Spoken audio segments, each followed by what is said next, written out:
Welcome to the Sea Unique Stadium and this clash here between Gloucestershire and Hampshire. Beautiful weather here in Bristol. Gloucestershire having a bit of a miserable time of it here in the T20, in the Vitality Blast T20, and they need a win to keep their hopes alive, don't they, Ian? The magic number usually is 8 wins to get to the quarterfinals. Gloucestershire have 3 wins, they have 5 games left. The maths is pretty straightforward. Let's go to the middle for news of the teams and the toss with Rob Scanlon.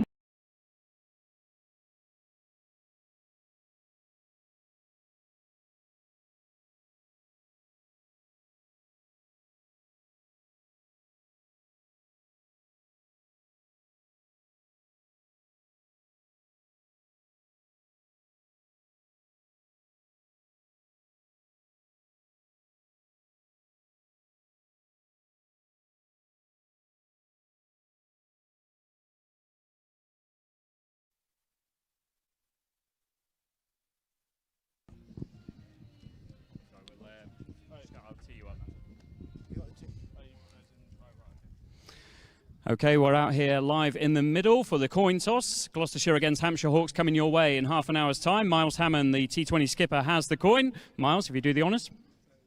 James Vince, the Hampshire skipper, calls tails. It is a head, so Gloucestershire have won the toss.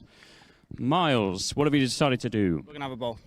Okay, obviously looking to get back to winning ways. Any team changes? Yeah, Zaffa comes in for Zoom as an extra spinner. Good stuff. Bowling first, what are you looking for?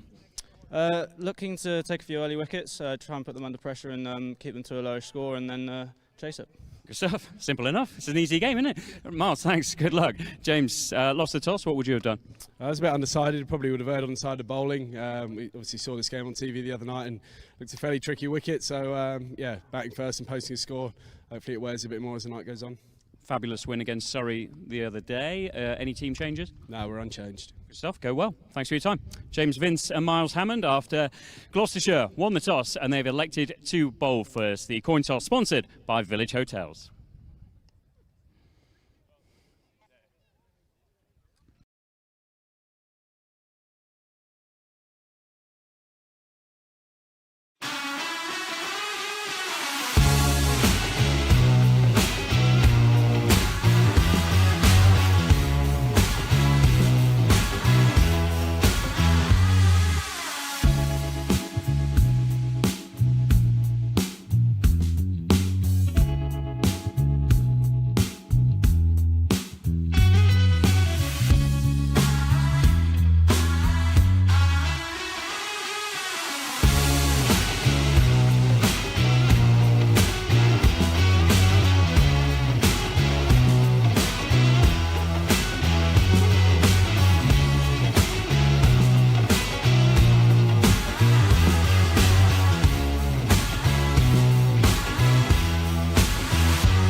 Terrific catch.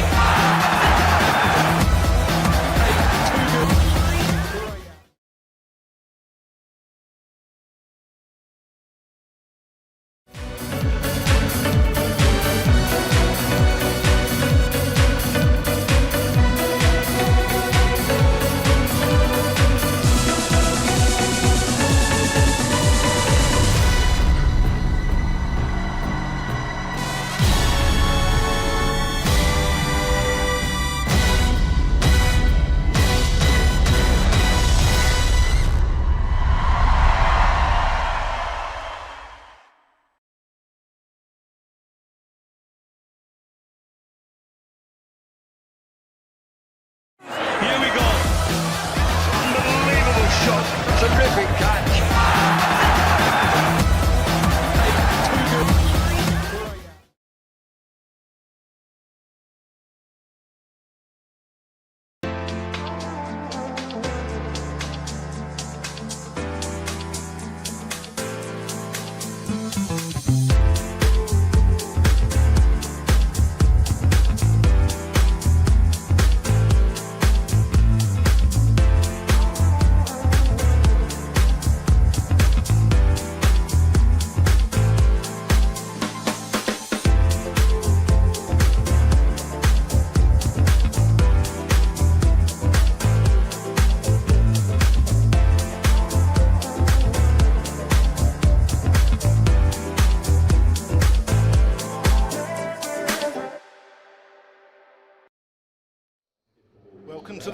Unique Stadium, where never mind England versus Australia, this is where it's at tonight.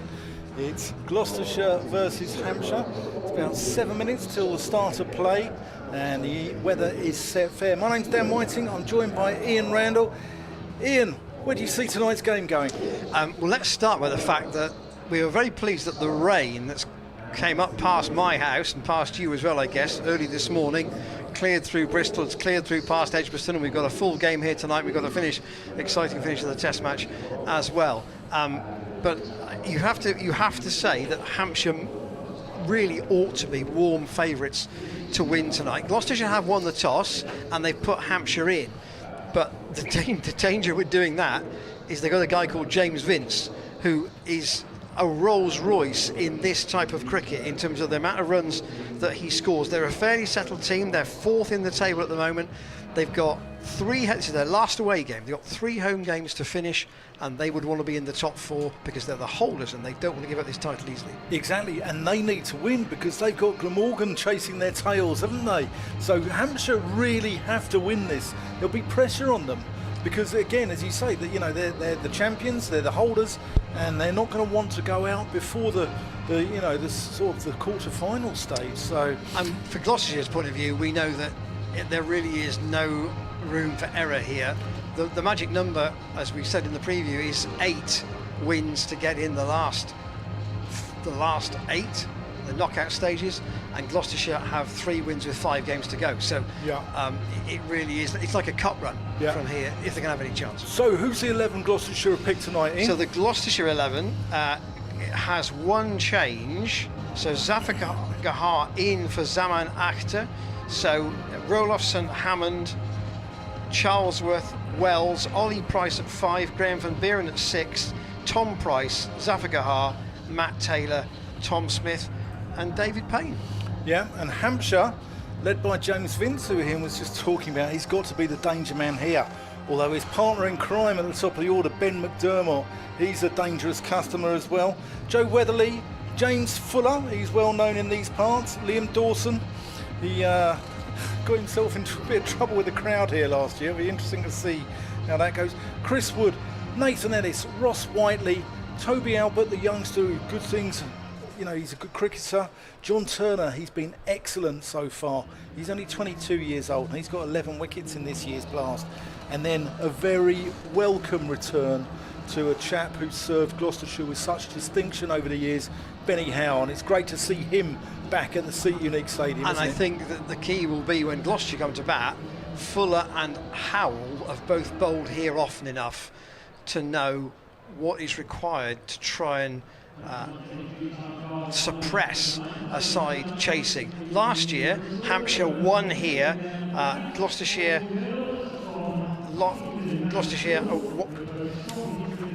Yeah, it was a low scoring. 9 runs was the margin. They were chasing 170, and it was Nathan Ellis at the end who really put the brakes on. It was a similar story at the Aegeus as well, where Hampshire again didn't get all that big a score batting first, but still won by 15. So they're a very experienced team in T20 cricket, and I say that because if you add up, obviously both sides named 14 players in their squads, and if you look at the 2 squads, Gloucestershire have less than half the number of T20 appearances compared to Hampshire. Hampshire got bags of experience, not only in this format, but also when you get to this space in the tournament, how you need to go about your games to get the results you want. Yeah, 9 of that Hampshire side are playing tonight. It's only Tom Prest and Brad Wheel who aren't in tonight's side, so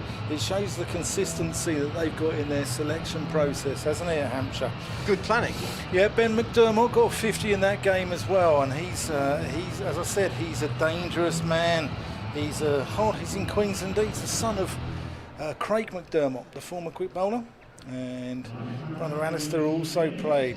He's played a few one-day internationals as well for Australia, and he became the first player to hit back-to-back hundreds in the Big Bash League as well. So he's got good credentials. Lots of yellow tonight. Both teams' tops are yellow, so yellow tops and dark trousers for both. Just to tell you, in the test match, Australia lead 37. Pat Cummins has just hit 2 sixes. They are 244 for 8. They need 37 more to win. 2 wickets left. Oh, it's all getting tight. It's all getting tight. Anyway, back to this game, and the umpires tonight are Paul Baldwin and Tom Lungley. Match referee is Steve Davis, not him of snooker fame or him of Somerset wicket-keeping fame, but the Australian. No, I think the Somerset wicketkeeper is spelt with an E in the middle, isn't it? He is, yes. So yeah. Anyway, here tonight, David Payne's going to take the first over, and he's going to bowl it from the pavilion end, unusually. Yeah, it's unusual we see the pavilion end being used for the first one, but maybe they're going to mix it up a little bit.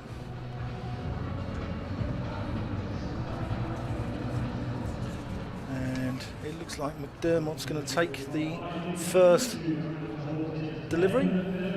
Yeah, Hampshire have only got one left-hander in their side. That is Ross Whiteley, who's scheduled to bat at number 5.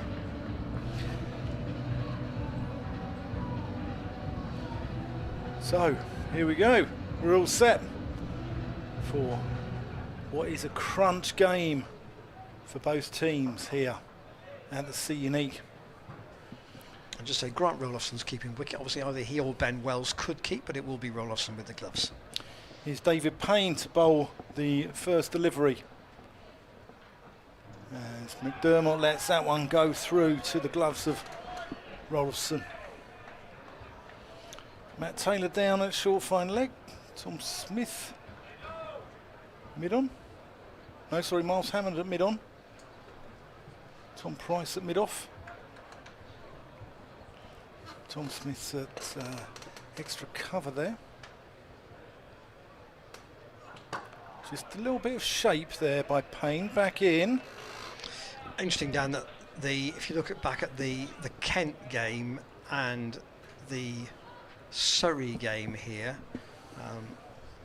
both those two ran about 140 would have been a good score. Both sides batting first got less than that, so Hampshire will perhaps have an idea about what will be a competitive score on this.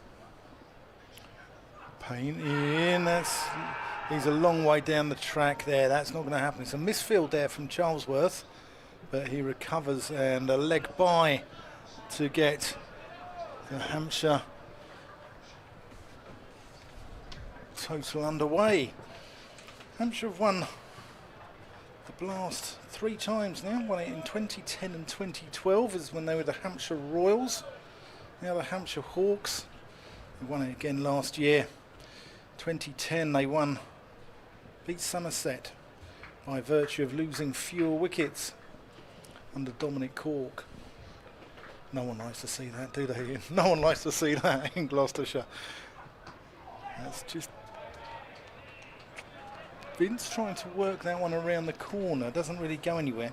But Hampshire's credentials in this competition, I mean, they made finals day every year from 2010 to 2015. I mean, that's unbelievable stat, isn't it? Very, very good. Yeah. Come back to you said about consistency of selection. It comes back to the way they plan for their tournaments as well. And again, this year, they've got 3 home games to finish with, which must be an advantage for them. Ollie Price has come out of slip to mid-wicket. Payne into Vince, who punches that one into the covers. Wells doing the fielding there. This is a good start here by Gloucestershire. And then 2021, they qualified again, where they lost to Somerset in a game that they should have won. And then they beat Lancashire in last year's Blast final. So their credentials in this competition. And it's the man out there facing at the moment who has been the mainstay of their side in this, James Vince, as he tickles that one round the corner but can only find Matt Taylor, and that's a really good opening over. That's a maiden from David Payne, although there's been one off the total, which was a leg by. Very good start from Payne. He was on the radio this morning talking about that 6 he hit at the weekend, which obviously was caught by a spectator up in the apartments. And you were on the radio, I believe. I believe you were. Not important. You were the. Not important. Zaffa to open from this Ashley Down Road end. So only 2 men out, of course, at this point. I wonder what McDermott will look to do. He's got a man out at long off and a one at wide mid-wicket. And he's bowled him straight away.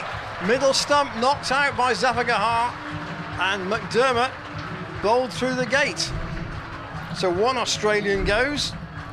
England need 2 more, but here Gloucestershire have got rid of one of the dangerous openers, bowled by Zafar for a duck. Yeah, just went on with the arm there. No turn for Zafar. Just went on with the arm, and as you can see, middle stump out of the ground. From our vantage point, they just look at some element of greenery about that pitch, doesn't there? Yeah, it certainly does. Now, sometimes the ground staff, leave a little bit of grass on just to try and bind the pitch together. But McDermott, he's got a good average over his career, gone for a duck here. And Toby Albert comes in at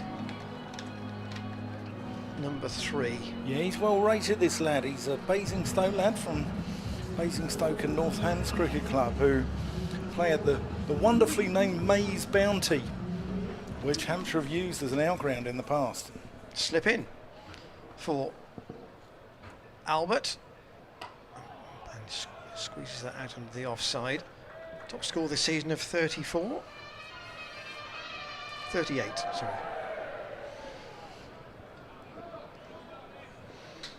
Zafar, unusually for him, bowling from the Ashley Down Road end.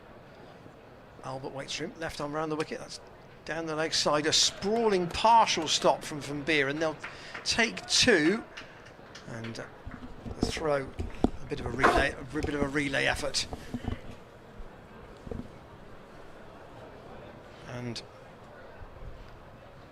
Hampshire first runs off the bat. Zafar with 1 wicket already in this over. Oh, that's turned a mile. That's gone, hasn't it? That's gone a long way. That's gripped. And out past the outside edge of Albert's bat. Ooh. That's a real ripper. Again, off the pad, I suspect, down to... He's called it a wide. He's called it as a wide, Tom Lungley. Umpire at this Ashley Down Road end. We've seen in Championship cricket this year umpires be relatively lenient with wides, but in the T20, not so much. Oh, in the air off. What is Vince as he plays back. It's a new directive, isn't it? If a spinner, say an left-arm spinner, is going over the wicket and trying to bowl it into the rough and puts it down the leg side, it's automatically a wide. Which Vince waits for Zafar, and he's pulled that. 1 bounce 4 away over to straight mid-wicket, and Zafar will know he can't bowl there, even if Vince hasn't really got his eye in yet. That's one way to help him. And at the end of the second over, Hampshire are 9 for 1, but at least Gloucestershire have removed 1 of the dangerous openers. Yeah, this is a reasonable start. They'll be happy with this, especially in the power play. Hampshire had a very good result against Surrey, didn't they? Was it Sunday? Yes, 9-wicket win. They won by 9 wickets at the Oval, which is not an easy place to go and get a result. So that's a fantastic. But James Vince is the one that Gloucestershire will want to see the back of. His credentials in this: he got 678 runs last year. The previous highest was also James Vince in 2015. Just tickled around the corner there from Albert, He's thinking about 2, but in fact it's Matt Taylor into the attack. Got my left arm overs mixed up there. It was David Payne who fielded that round the corner. So Gloucestershire continuing this policy that they've had this season of rotating the bowlers in 1 over spells, which is quite interesting. That's nice drive there. That's going to beat the fielder. And that runs away. Tom Price diving in vain there. And that runs away. That's a very pleasant shot. Classic James Vince. So Vince scored, as I said, 6, 7, 8. He held the record previously. He got 710 back in 2015.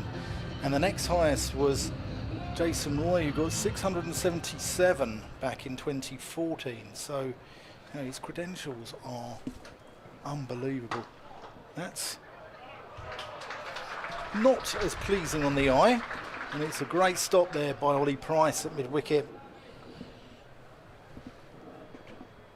who's becoming one of the best fielders in this side, I think, at Gloucestershire now. Deep square is out, as you might imagine, for Vince at this stage. Taylor in, bowling length deliveries at him.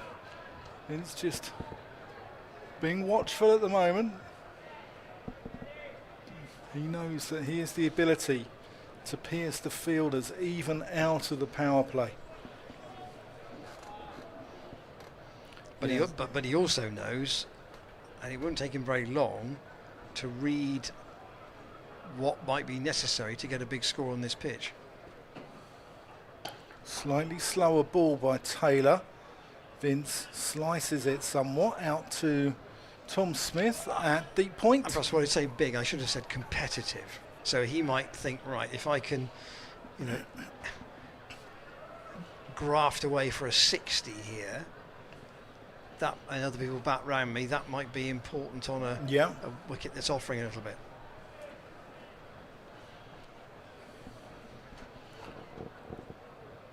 Taylor to Albert, who plays that out to deep square, where Zafar does the fielding. That completes the 3rd over. 16 for 1. Albert's on 4. Vince is on 9.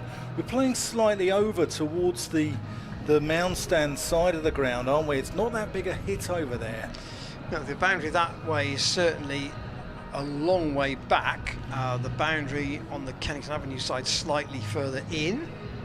And Graham van Buren to bowl the 4th. I think it was a 4th different bowler used by Miles Hammond. And just saying, the Test match Australia need 27 now, with Cummins and Lyon, the not out batsman. Here, Van Buren, bit of loop from him, pleasantly played by Albert up to Ollie Price at long off. Just an update for you. Australia are 254 for 8. Second new ball's just been taken, with them needing 27 more to win. England needing 2 wickets. Van Buren to Vince, uses his feet all along the ground to Miles Hammond at mid-on. Didn't really time that. The slipper's gone, as you might imagine now. 4 saving 1 on the offside and 3 on the leg side. Deep straight mid-wicket. And that is just going to drop short of that fielder Tom Price's. It's hoiked away by Vince again. That was a bit of an agricultural Sunday afternoon middle order batsman shot, with apologies to Sunday afternoon middle order batsmen, but you know what I mean. Albert waits for Van Buren. That goes aerial. That's straight, and it's over the top of Miles Hammond. It's gone all the way for 6. That's the old corner that David Payne hit his 6 to the other evening. That wasn't 3rd floor up though, that was low and flat and into the boundary boards in front of the family stand. And Hampshire on to 24 for 1. In the 4th over though, Albert waits for Van Buren. Again, they tried to follow him, and certainly not a single there. Yeah, Graham van Buren, I think, is good in T20. Somerset user, you know, the slightly shorter, the guy who bowls slow left arm in Roloff van der Merwe. Again, kind of a little bit of a play across the line from McDermott. I mean, Graham's only bowled 3 overs in this year's tournament. Yeah. That's only his 3rd over. And it sort of skids on a little bit more, doesn't it? But from that over, Hampshire eked 9 runs out, including that big blow for 6. So they'll know that having got, what, 169 here last year and won, they will know what a competitive score looks like at Bristol. Yeah, it's certainly a different type of pitch that Gloucestershire played Somerset on. Here's Matt Taylor going around the wicket as Albert plays not the prettiest of shots. Trying to manufacture that into the leg side. He's only, I think, 22, isn't he, Albert? Came into the side a couple of years ago. Got some good youngsters. Tom Prest's another really good youngster at Hampshire. That's gone up in the air, and that is going to go all the way for 6. Ramped by Albert. Good innovation there. He certainly telegraphed it, didn't he? He went early, way didn't he? outside the off stump. Showed him his hand. This is a clever shot. Let's have another look at this on the replay. Yeah, good. Just using the pace of Matt Taylor. So he must have been convinced that Taylor was again going to bowl another length ball. It wasn't going to be a short ball. And therefore he played the ramp or the scoop, whichever way you like to describe it. And Hampshire, with some big blows, have caught up a bit on the net run rate here. 31 for 1. Yeah, that was more of a Dill scoop, wasn't it? Yeah. Because it went straight over his head. Dilshan, the old Dilshan effort. Yeah, the old Sri Lankan man trademarked that shot. Albert's got to 18 off 11. I tried it once in the nets and hit myself in the face. I never tried it again. Taylor coming past umpire Paul Baldwin. That's short and wide, and that's going to go for 4 runs. He's improvised well there, because that was wide. He backed away, and you wondered if he'd get enough power on it. But yeah, I think it was a slightly slower ball from Taylor. What Gloucestershire need here is probably block hole at him, as opposed to bowling length deliveries.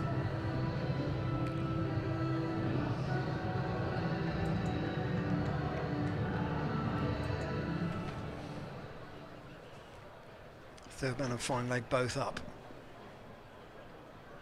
Tries it again and misses that one.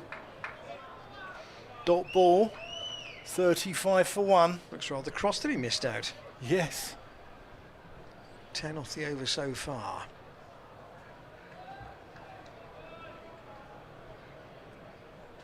Crowd, reasonable crowd in tonight, enjoying the evening sunshine. Tuesday night. Oh, that's gone up in the air. Oh, it's nearly gone back to Matt Taylor. He couldn't quite get there in his follow through though. I thought it'd gone straight to him at first. Deceptive trajectory that, if you look at it on the rerun. Yeah. Yeah, it just landed short of Taylor. He couldn't quite get there.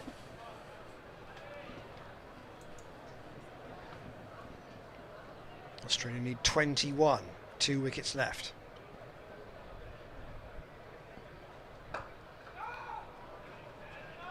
Albert just playing that into the offside. That completes the 5th over. 35 for 1. Cummins has got 31 off 48 balls with 2 4s and 2 6s. So my sources tell me the 6s were massive as well. well, here, 1 over left of the power play, and David Payne, having started the power play, is going to finish it by bowling the last over from this Ashley Down road end. So that may be a I thought that if Gloucestershire get one of these two, or Vince in particular, then they are right in the game here. But Albert has certainly started briskly. He's got 22 to his captain's 10. It's skipper Vince who is on strike at the moment, paying off a shortish run. Out to point, the throw at the striker's end misses. He's quick, Albert, between the wickets, isn't he? Backed up by Tom Price. See if Payne goes back to what I would consider his full run here, because if he's not on his full run, he's going back a little bit further now than he was before. Perhaps an indicator that pace off, as we often see in Bristol, may be the way. He's just putting fine leg a bit finer.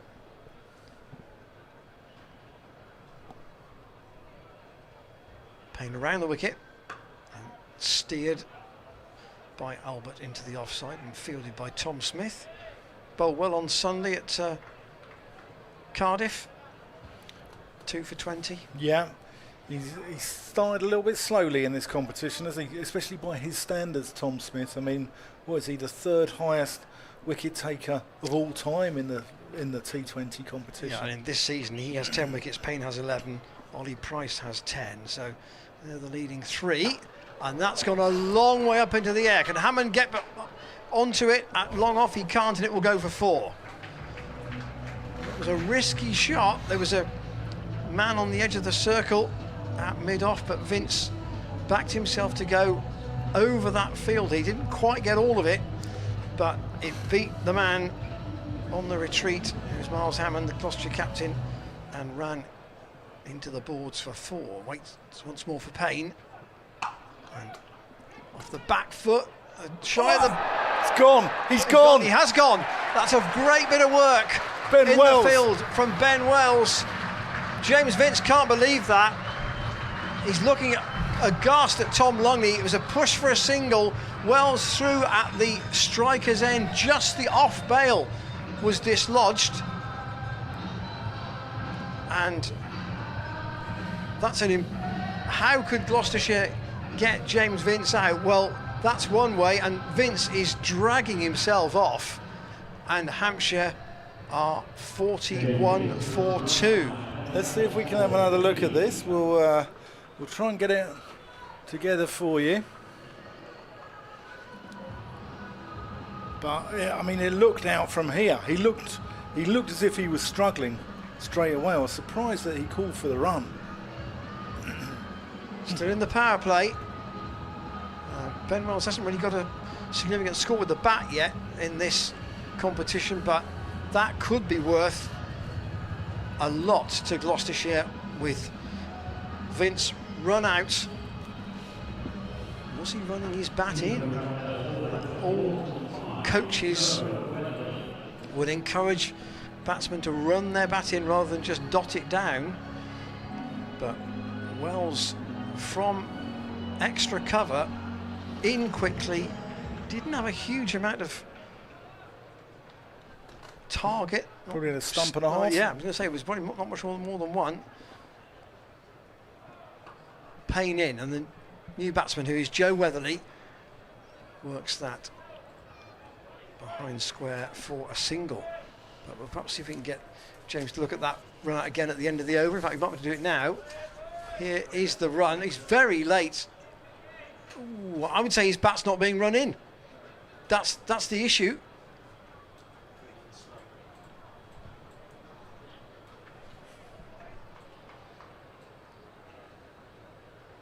Yeah.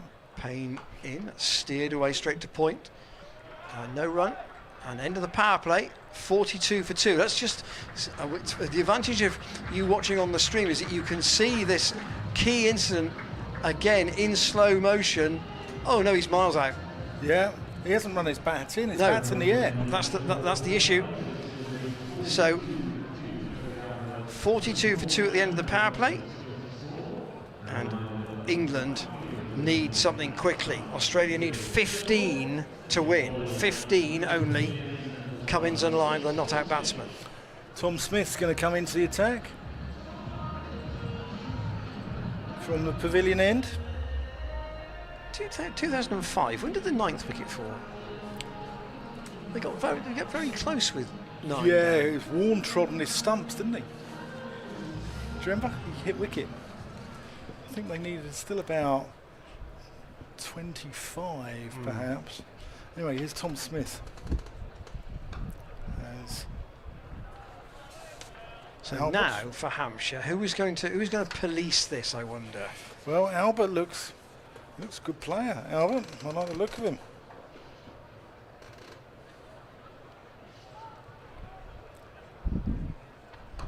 Just working that one into the onside. There's only going to be one there though. Weatherly, of course, bats at the top. Price. Bats at the top of the order in the Championship. Yeah. He made his debut against Gloucestershire when on loan at Kent in a game at Canterbury back in April 2017. Came up through Hampshire age group cricket. It's a Winchester lad. Smith, as he goes sweeping, and he's got hold of that one. He's really nailed that one actually. Goes into the marker lane stand for 4 runs. The other thing he did, which Gloucestershire fans won't thank him for, was that he took the wicket of Tom Lace in the Championship game in 2021 at Cheltenham. Lace got 100, didn't he? Yeah, Weatherly got him out. Smith to Weatherly, and he's nailed that one as well. He's split the fielders out there. He can obviously sweep.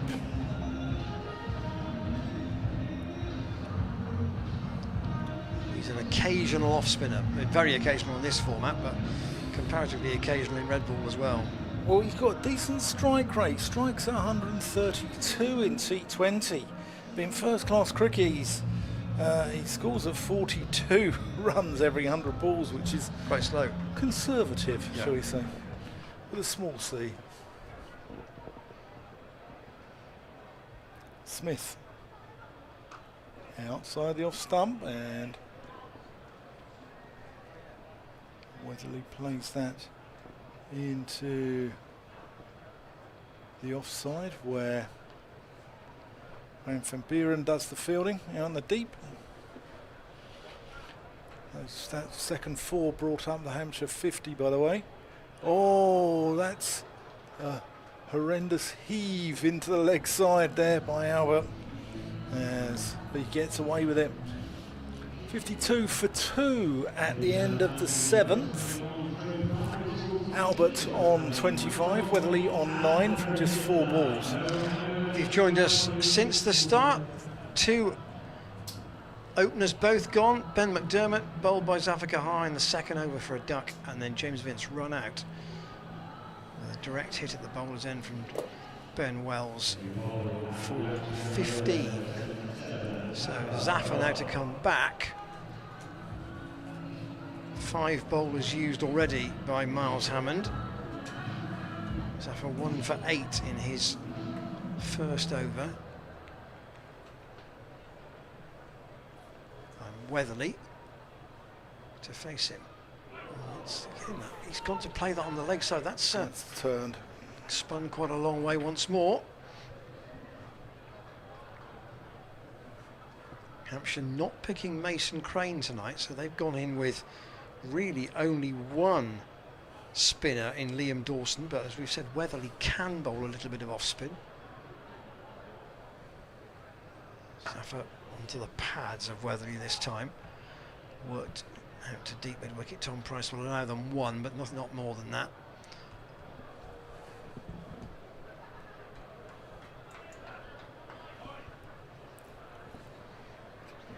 Zafar with 3 saving 1 on the offside. Albert tries to hit that on the full. That would have been off the toe end of the bat to try and paddle that round. Couldn't do it. Zafar didn't play on Sunday at Cardiff. Back into the side here again. That's going down the leg side, but Albert trying to help it on its way. Couldn't. Difficult for Roloffson in that situation. He's not got much sight of anything. keeping in a helmet, of course, as we would expect, standing up to the spinner. And one more as Albert again works that out to mid-wicket. So in this Hampshire card so far, 2 sixes and 6 boundaries. And Zaffer to Weatherly, who gets tucked up by that. And that's a tidy over, only 2 singles from it. And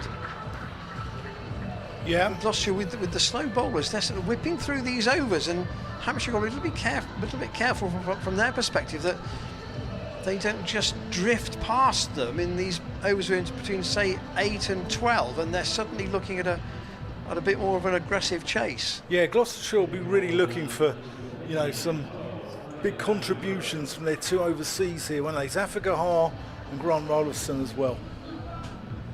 Smith to continue. Spin could be the way forward here. That's a brilliant bit of fielding there by Ben Charlesworth at short third, although he turned into short fine leg there because Albert reverse swept, and it had 4 runs written all over it until the intervention of Big Ben. Just defended there. So Smith's 1 over cost 10, and Van Buren back on in his place. That's in the air. Oh, it's just 1 bounce. Zaffer does well. They're going to come back for a second, and they get back comfortably. I think this wicket, Ian, is halfway between, you know, the absolute road that was like for the Somerset game, where the ball came onto the bat quite easily, and the sticky dogs that we saw against Middlesex and against Surrey up here. And I Probably erring towards the latter, actually. pushed out into deep cover there by Weatherly. Yeah, I think we're looking at about, I think 160, 150, 160. Well, I think that's I say probably par. That's what Hampshire defended here last year, 169. Smith in reverse, and he's going to get 4 runs for that. Good placement, and that evades the fielder there at backward point. There is David Payne. Can't get down to that one.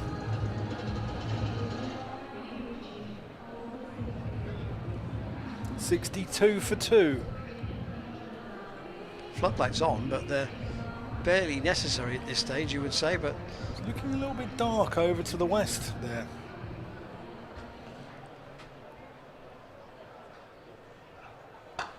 That's short and pulled out to long on. They're thinking about a second, but good flat throw comes in, and that completes over number 9. 63 for 2. Gloucestershire will be pleased with this start. You think in the Somerset game, over number 9, the score was 103 for none. yeah, it feels a different wicket. Obviously, it is a different wicket, but Different type of wicket as well. Yeah, indeed. Yeah. And having got the openers early, Hampshire just forced to just check a little bit. There is some dark cloud in the distance, but I hope it's not heading in our direction. Sun brightly out at the moment. And Zaffer to continue from this Ashley Down Road end. Outside the off stump, a reverse sweep from Albert and Hampshire. Again, taking a tight single. Ben Wells has got a bit of cramp in his right leg as he gets up. The sun's out brightly here though. At the Sierra Seat Unique. Weatherly sweeps and gets 4. I suspect that will just go out just beyond Ben Charlesworth and down to the small scoreboard. It was outside the leg stump and swept by Weatherly for 4 out of the reach of Charlesworth's dive at short fine leg. Got there very fine, didn't he? Played it almost behind himself. 68 for 2. This is the 10th over, so almost at halfway. Zaffer wants a change in the field. He wants Tom Price to come a bit squarer. It's going to leave that gap though, if Weatherly wants to attack that the second time. That's a better angle of delivery from Zaffa, but it's hit straight to long on by Weatherly, and Van Buren is there on the banks to field. They'll take one.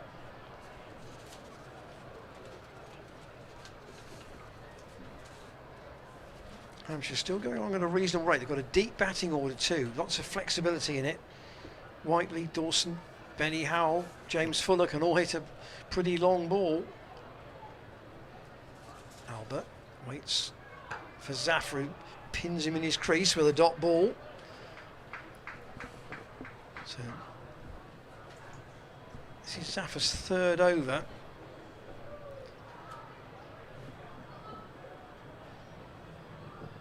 And that's pulled away, one bounce to Matt Taylor on the deep square leg boundary, and one more to Albert. He's got 34 and Weatherly 18. 34 better than a runner ball, as you can see. 34 from 29. Zaffa in once more. Again, that's outside the leg stump, but they've got to field a position for that delivery and shot. David Payne throws in. They'll pick up one, and Weatherly will keep the strikes at halfway after an over that cost 8. 71 for 2. Hampshire will feel they've recovered a little bit, having lost McDermott and Vince already, and now Albert is kind of driving this with a brisk 33 at the moment. Are you worried about the clouds in the distance, Dan? Yeah, I am. Looks like a little bit of rain in the distance. I hope that misses us. The sun has suddenly just gone in, hasn't it? And at Edgbaston, Australia 270 for 8. They need 281, so they need 11 to win with 2 wickets left. I bet it's tense there.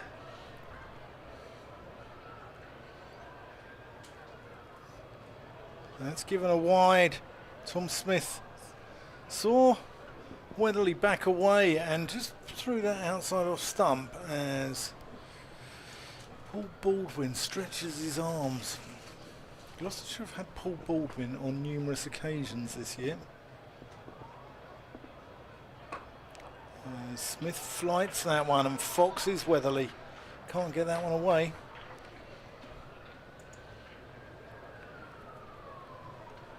Nice crowd here tonight, Tuesday night, T20. Oh, that's got to be close. It's going to go away for 4-leg buys. Oh, that's got to be close. I think it's just hit him outside the line. Yeah, it's hit him outside the line.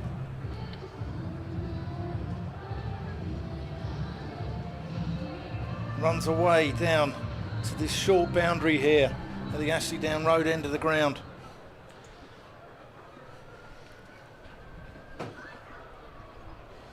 That's, oh, what's that gone? Has that gone for a bye, actually? Has that come off Rolofson or? No, I think no, it's off the bat. Inside edge, I think. Inside edge.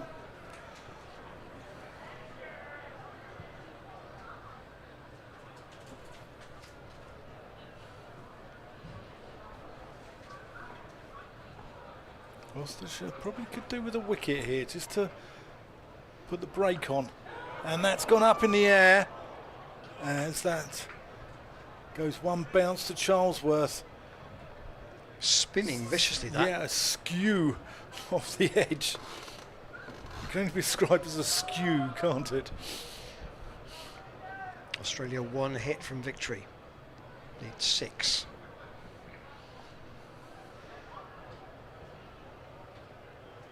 Smith. That's reverse swept. Weatherly meets it on the full and reverse sweeps that down to the Jack Russell stand. And the ball races away. So a good over there for the visitors. No, there's still one ball to go. There's 11 off the over so far.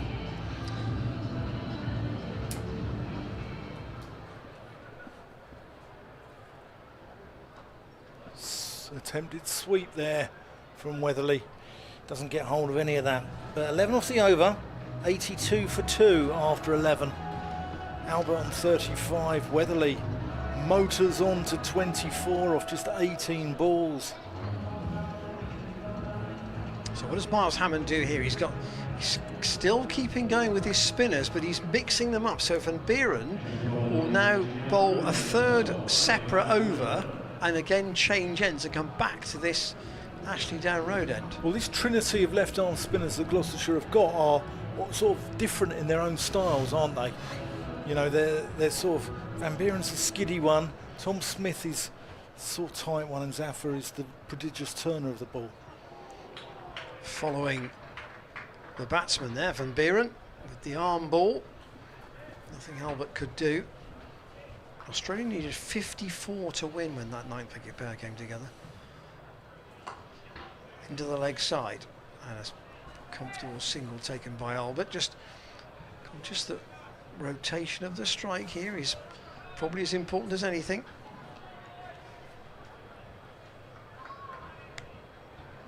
Gloucestershire, 2 reasonably early wickets, but these 2 have done a decent job since, and one more here as Weatherly just plays that quietly up to Tom Price at long on.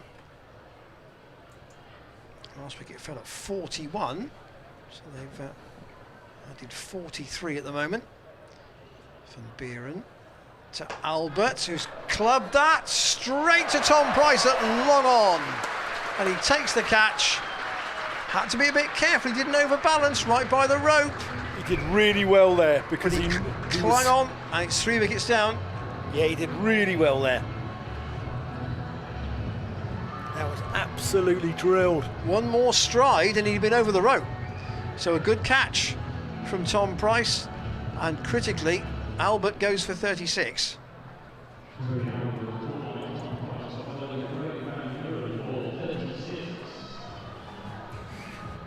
Ross Whiteley is the new man to the wicket. So he's the only left-hander in this batting order. Used to be at Worcestershire. Came out of the stable, if you can call it that, at Repton School. He came through Derbyshire, I think, Yeah. originally, didn't he? Won the T20 in that Worcestershire side under Moeen Ali. I also think he was one of the first players who openly said, I'm moving counties and I'm only going to sign a white ball deal. He was one of the first ones where he openly said, you know, I'm not going to play red ball cricket, I'm going to play white ball cricket, and that's it. You can hit a long ball. Van Buren to stay around the wicket to him. And he'll squeeze a single. First ball up to long on. He hit 6 sixes in an over versus Yorkshire back in 2017. Carl Carver being the unfortunate victim. So Weatherly, who has 25, now to face Van Buren. That's tossed up and it's hit almost on the full, wiped you might say, out to Tom Smith at deep mid wicket. Cannington Avenue side of the ground. So successful Van Buren in that over, and only 4 off it, so 86 for 3, 8 overs to go. Double the score from here, 172. That's the Dan Whiting theory. You double the score at 12 overs. Yeah, I think there'll be 172 is quite a big ask here. But they'll know if they can get to if they can get to north of 150, they'll be well in the game. And another spinner. Now Ollie Price, so a 4th different spin option for Gloucestershire here. And remember, really, Hampshire have only got one and a part-timer. Joe Weatherly's only bowled 1 over in this format in his life. Ollie Price has been very good in this competition, into double figures in wickets.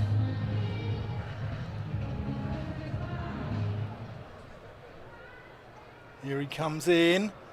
That's a leading edge, goes back to him there. Weatherly looking to work that one into the onside.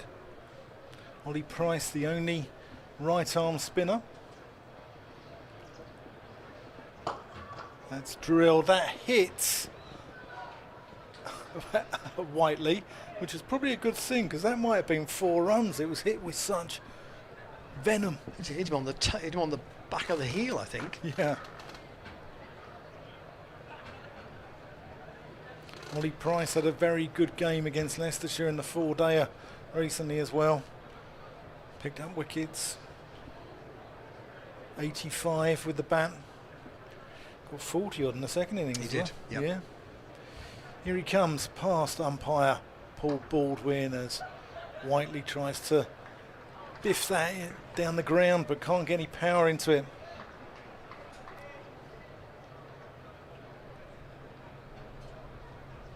Price around the wicket. Whiteley just nurdles that one into the offside. I think we could have 3 or 4 overs here of Hampshire just trying to rotate, just to make sure they don't end up at 120.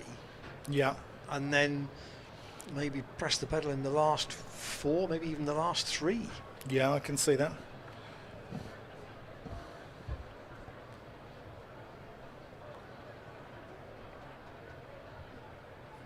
Price, that's in the air. That's gone for 6. That short boundary picks him up. Weatherly, and just about goes over the rope. It was a flat 6. Wasn't far away from being a caught. Tom Price bowled Ollie Price there, but was hit with such power. Tom Price couldn't move, even though it was only about 5 yards away from him.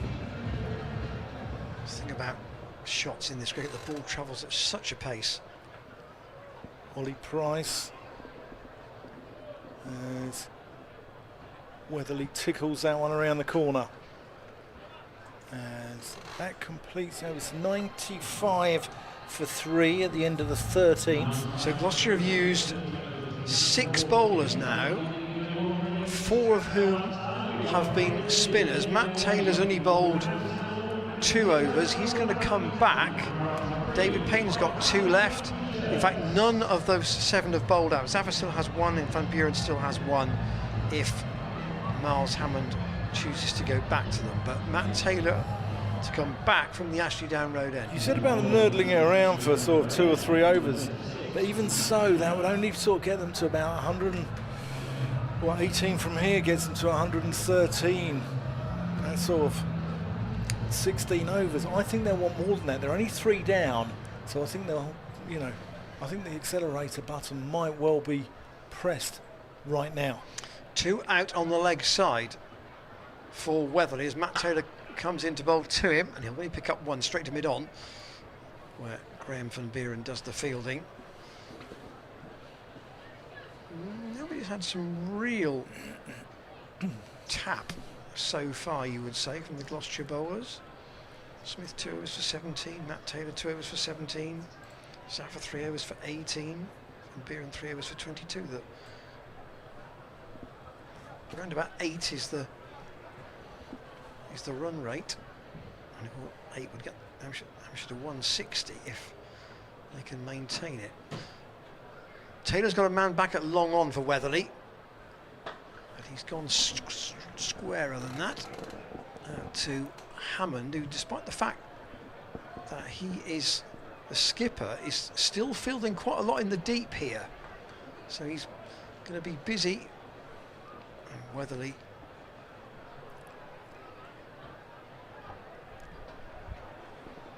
back on strike. That was Whiteley with the Not him single. of countdown fame.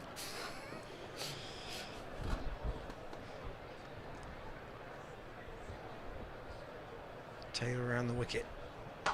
That is Weatherly, the right-hander, and pulls that out to deep mid-wicket. Tom Price on the 1, didn't really time it. The ball isn't quite coming on, even after, you know, 13 overs. Doesn't seem very much for it to be softened up, but it's had a bit of treatment already.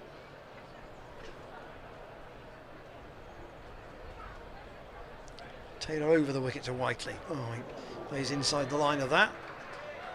So just a length ball, really. Didn't read it at all. Australia need 4. We are in we are in hero territory, I think, for England. 50 runs ago, they would have been warm favourites, but Pat Cummins has had other ideas about that. Here, Hampshire, having been put in. 98 for 3, and Whiteley can't get that away either. Matt Taylor tucking him up. I was talking to Kevin James, who has covered Hampshire for about 20 years with BBC Radio Solent, and he said Whiteley has looked out of form in this tournament this year, and he's certainly struggling to get a start in this innings.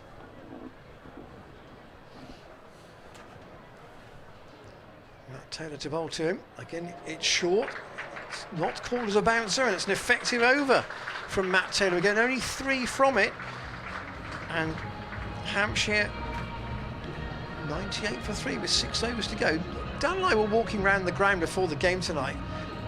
What did you say to me, Dan? You have a funny feeling? Don't say it, because I had a funny feeling. Yeah. Ollie Price would score 100 in the last game.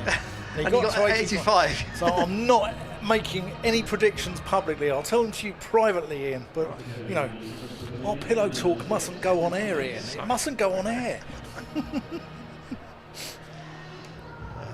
The form book would suggest that Hampshire were favourites for this at the outset.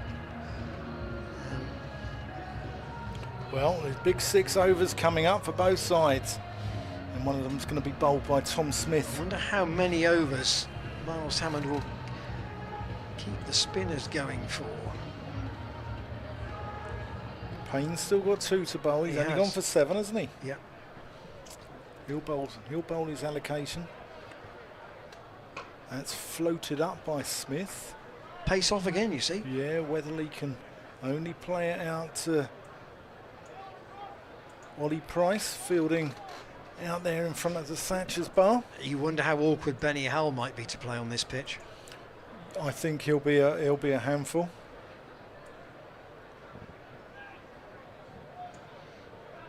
So we could see 12 overs of spin out of 20 potentially. If Matt Taylor and David Payne bowl through, then the other overs will be shared by the slow bowlers. Smith, that's thrown out wide of off stump, and Whiteley cloths it a little bit. Goes out to deep mid wicket for a single. That's the 100 up for Hampshire in the 15th over. Some polite applause, I think you'd say. Yeah, there's a few who've travelled up from Southampton, Portsmouth, Bournemouth. That's stumped. Smith gets one to turn past the outside of Weatherly's bat, and Grant roll of some whips off the bails for an easy stumping. Just saw him coming there. He started to walk towards the ball and kept walking when he missed it. Yeah. So, Tom Smith picks up his first wicket. Joe Weatherly batted well there.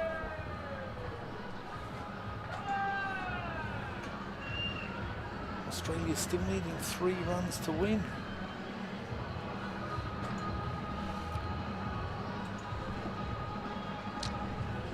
.37 for Weatherly. 37 he got, did he? So he passed Albert's score by 1. Hampshire have got James Fuller Yeah. in at number 6. Yeah, once of this parish. Yeah. You always knew with James that there was a man of the match performance. Australia have just won by 2 wickets. No one likes to see that now, do they? Well, that's in a game when Smith and Labuschagne didn't get any runs. Yeah. Has that declaration come back to haunt England? Smith to Fuller, plays him pleasingly down the ground. We might say through gritted teeth, but Pat Cummins has batted really well in that game. Skipper's knock. In both innings, he's 44 not out today. And he got 30, was it 38 first time? Yeah. Smith's coming over the wicket to Whiteley, who plays that one out to mid-wicket, where Miles Hammond does the fielding. Yeah, he's saying he's still a boundary rider, isn't he? Despite being captain. Took over the captaincy from Jack Taylor.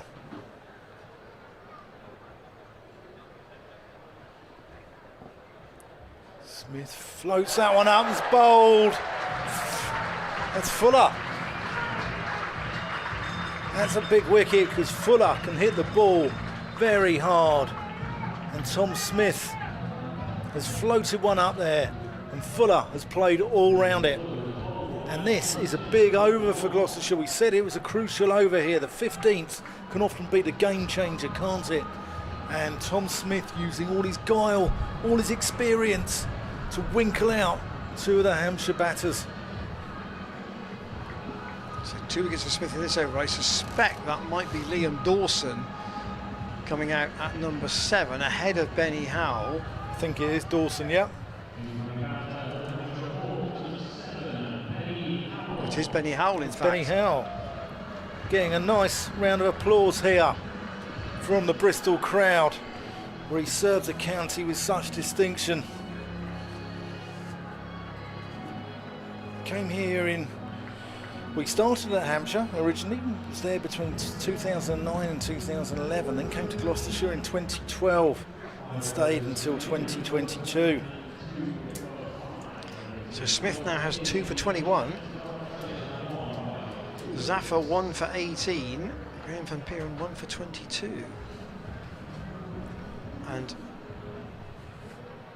Tom Price is going to have a bowl. So we've not seen him yet, 7th different bowler.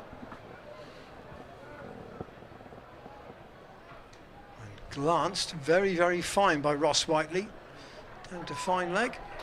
And they're going to try and take the stumps, but it was a good throw, and Whiteley back for the second run. Yeah, Hampshire, defence are going to have to bowl well, unless they have a big last 4 overs to try and make this target competitive. Price around the wicket.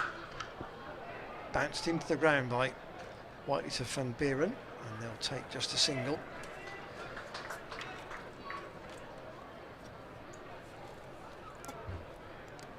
So 9 4s and 3 6s. Not an awful lot in 15 overs.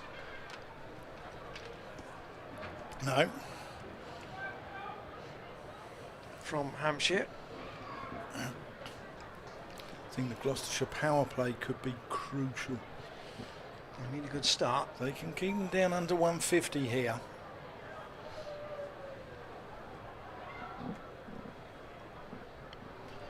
They'll be disappointed if they got to 150 actually. Price in, short. Howell pulls. He used his feet to get to the ball, but kept the shot down. He's only going to get 1. And timing does not look easy on this, does it? No, it doesn't. It's. I think it is sticking in the pitch more than we thought.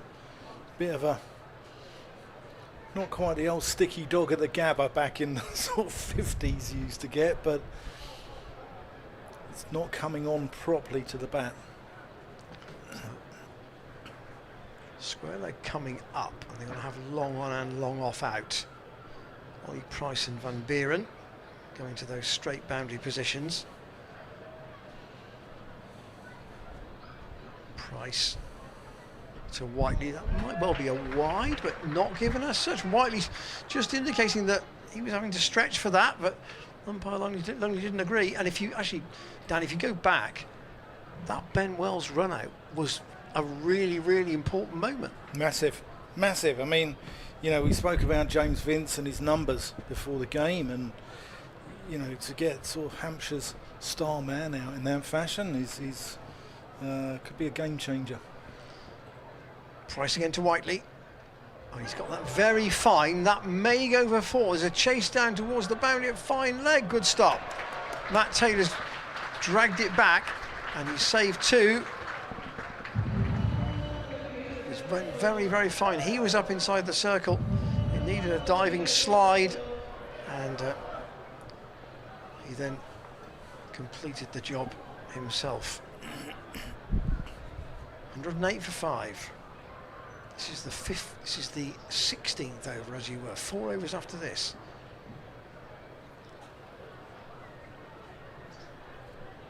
Whiteley goes big, and that will be 6. Straight to long on.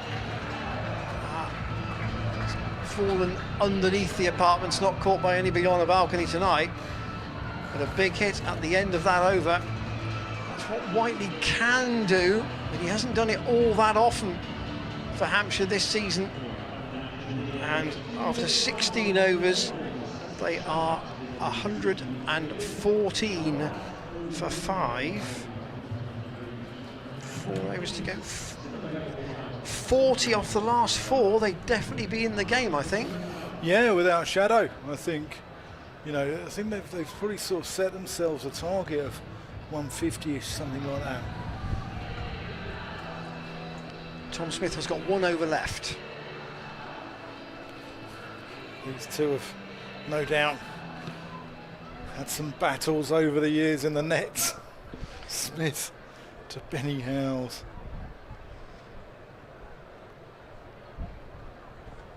Smith comes in from the pavilion end. Benny Howes goes to reverse and misses it. Goes into the gloves of Rawlinson. Spent a lot of the first half of the season at Hampshire injured, Benny Howes. Yeah, he's had a calf injury, hasn't he? So good to see him back on the pitch. Oh, that side that won the Royal London Cup in 2015. That's gone in the air. That could well be out. Oh, that's a great effort. Tom Price, one-handed diving forward. I'm not sure that's out, you know. I'm not sure that's out. I think that's bounced in front of it. Let's have a look here. No, I think he's got his hand under it. Let's see if we can slow that down. It's an absolute worldie. If he has, I think he has. Howell's on his way. That's a really good. I mean, That's to the naked eye, outstanding. To the naked eye, I thought that had bounced. I did as well. In front, as in it was a really good stop, but it wasn't a catch. But Howell clearly happy enough, and he's walked off. 114 for 6. And that's Tom Price's second catch and Tom Smith's third wicket. And here is Liam Dawson. What a catch. Tom Price getting a big round of applause from the mound stand as he walks back to his fielding position.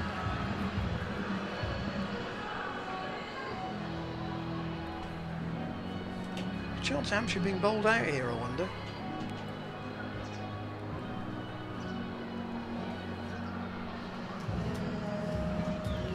Smith has 3 for 21. Here he comes. As Dawson pushes that. The law of crossing has gone from now as well. So that last season it would have been Whiteley facing, but the law of crossing is now obsolete. Just pushed into the offside. They'll rotate the strike and Dawson will get off strike. So this is a good over, just 1 off 3 balls so far in the 17th. And a wicket. And a wicket, yeah, and a wicket. How can we forget the wicket? Smith coming over the wicket to Whiteley, who plays that. He's miscued it and has managed to get 2 runs there from a miscue. If he'd have hit that any firmer or any softer, he'd have probably only got 1, but he's got it in exactly the right area between a trinity of fielders there. He's only had 1 ball in his arc so far, really, the one he hit for 6. Everything else has been a bit of a struggle. And it's that one again got in the right area. He has got it in the right area. Oh, it was just Dawson, I think, might have been in trouble there, but he's just about got home. So Smith 3 for 26. Yep, 3 for 26. And gets a warm round of applause. As should Tom Price as well. For There are the bowling figures at the moment. So Tom Price has bowled out. Sorry, Tom Smith has bowled out. Everybody else available for Miles Hammond. Yeah, you can see David Payne. As we thought, David Payne surely got to bowl his full allocation. He's coming back from the Ashley Down Road end. So he would bowl 18 and 20, you would think, and they've got to find 1 over from the pavilion end. I wonder if at some stage James can show us that Tom Price catch again, maybe at the end of this over.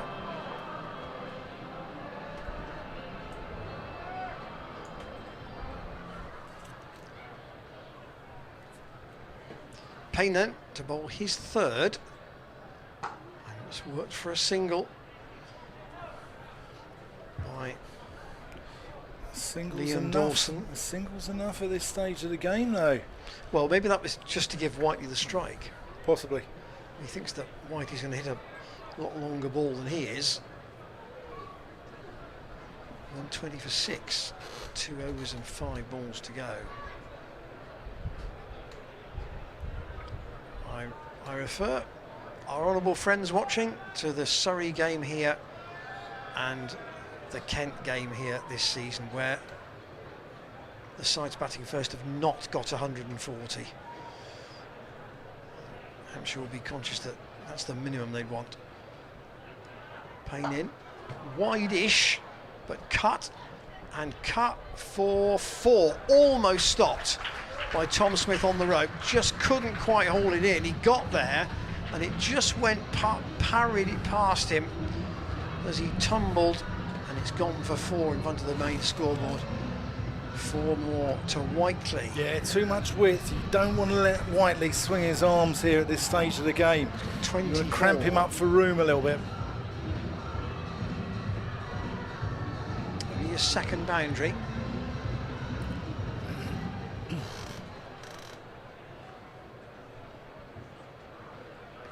Payne over the wicket. Almost a Yorker, just a wide Yorker really. Nothing Whiteley could do. Couldn't dig that out. He's got the field set. So he's got the backward point, he's got the deep extra cover, he's got the long off, he's got Tom Price down here at long off. He's got an extra cover on the edge of the ring and a short third man. So the field is set for an off stump line here, or outside off stump line here from David Payne. Payne running away from our commentary position. Slapped into the offside, and that will be 4. He's got that to the left of the straight extra cover on the boundary, and it's gone all the way to that family stand boundary just in front of the marquee for 4.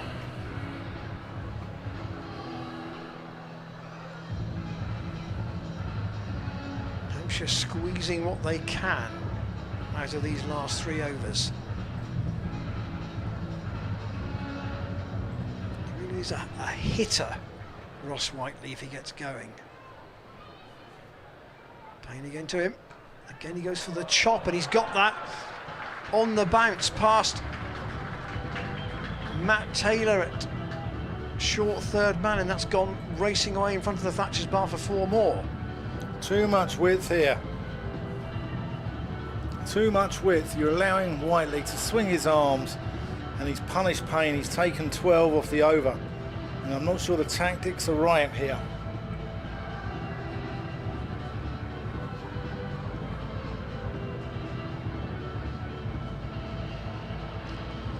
Payne's bowled the death often enough to need to, again it's wide, a slower ball this time, and called a wide by Tom Lungley. That's harsh. There are little black, you might just about see them, lines which really indicates where the where the umpires will call a wide for. That one was pretty tight.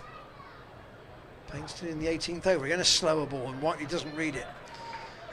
So a better finish to the over for Gloucestershire, but Hampshire have still taken 14 from it, and it's 133 for 6 with 2 overs to go. Payne's got 1 left. He could bowl the 1. I wonder if, James, you've got the that price catch. We'll perhaps look at it at the end of the innings then, and we'll come back to it then, because it was a tremendous effort. We've seen some wonderful catches in the Blast this year.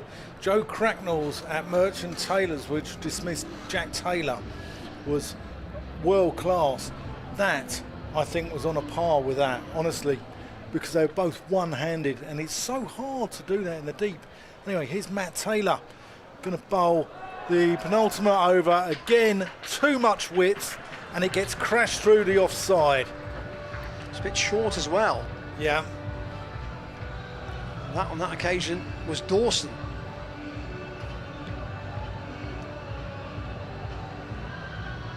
Hampshire brought up their 100 in the 15th over. Gloucestershire need to be careful here that they don't undo all their hard work. That's short and pulled to Tom Price out in the deep. Just for a single to Dawson. Got himself into a bit of trouble here last year, Dawson. He fielded a ball which the crowd thought was a long way over the rope. Threw it back in and was getting booed and playing up to the crowd somewhat, shall we say.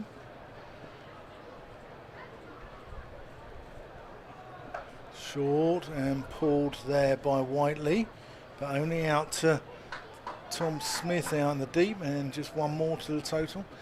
And then he bowled Ryan Higgins with an absolute peach and ran Imran Tahir style. It's Imran Tahir style from the wicket all the way to the end, where the crowd had been giving him the bird with his fingers giving it the shush sign. And yes, wasn't Mr. Popular here. Short and pulled, and Charlesworth can't quite get there. So 1 more to the total. Total's now 140. Dawson's not from a million miles away from this neck of the woods. He's a Swindon lad.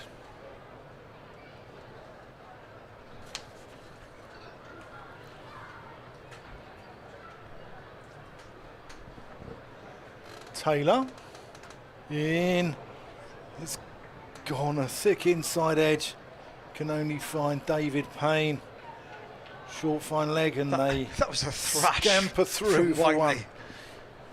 That was a thrash. It's T20 in, you know, we can't all, you know, cover drive it along the deck. No, I can't cover drive it at all.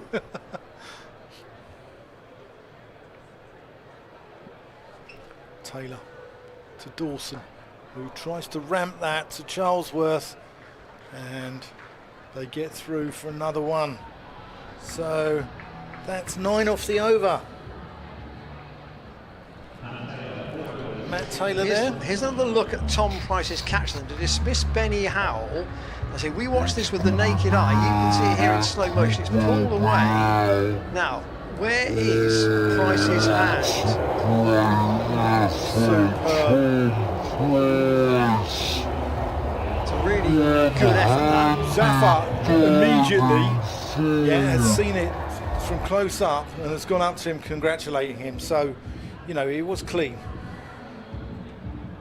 So David Payne to bowl the last over, as we suspected he might.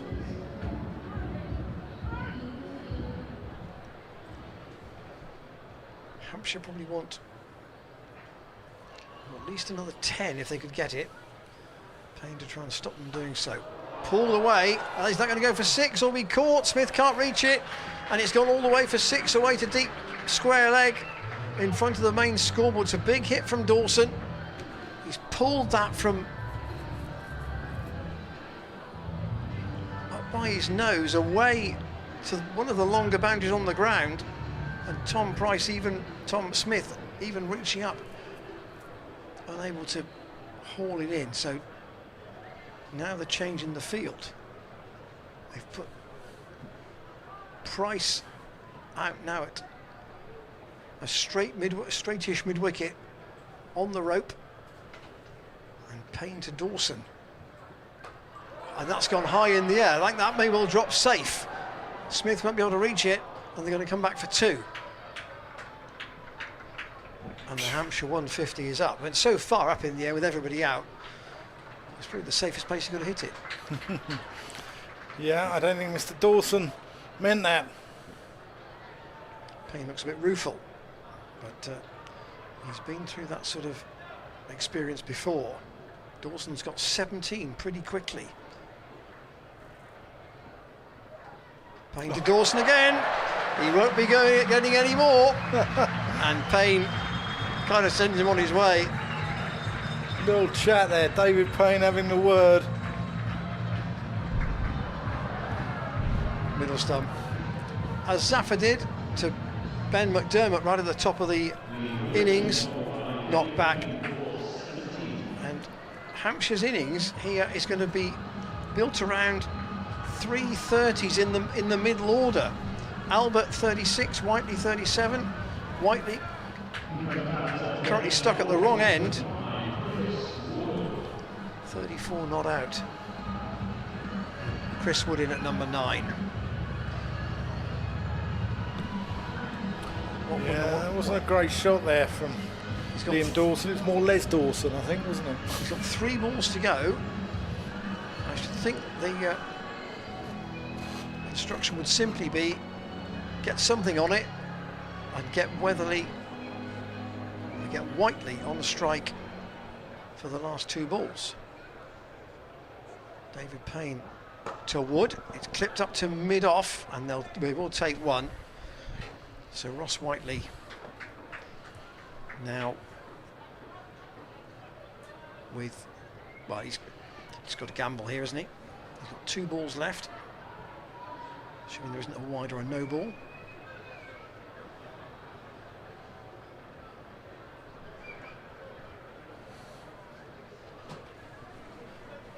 Lots of changes of the field. With 2 balls to go, Payne absolutely clear who he wants where. Van Buren is going out to deep cover, deep extra cover almost. Price is coming round to long off. And Charlesworth going finer. And they've got 2 short third men, effectively, on the edge of the circle. And Whiteley decides that the best thing to do with that is to launch it away over long on for 6 from way outside the off stump. That's a big hit.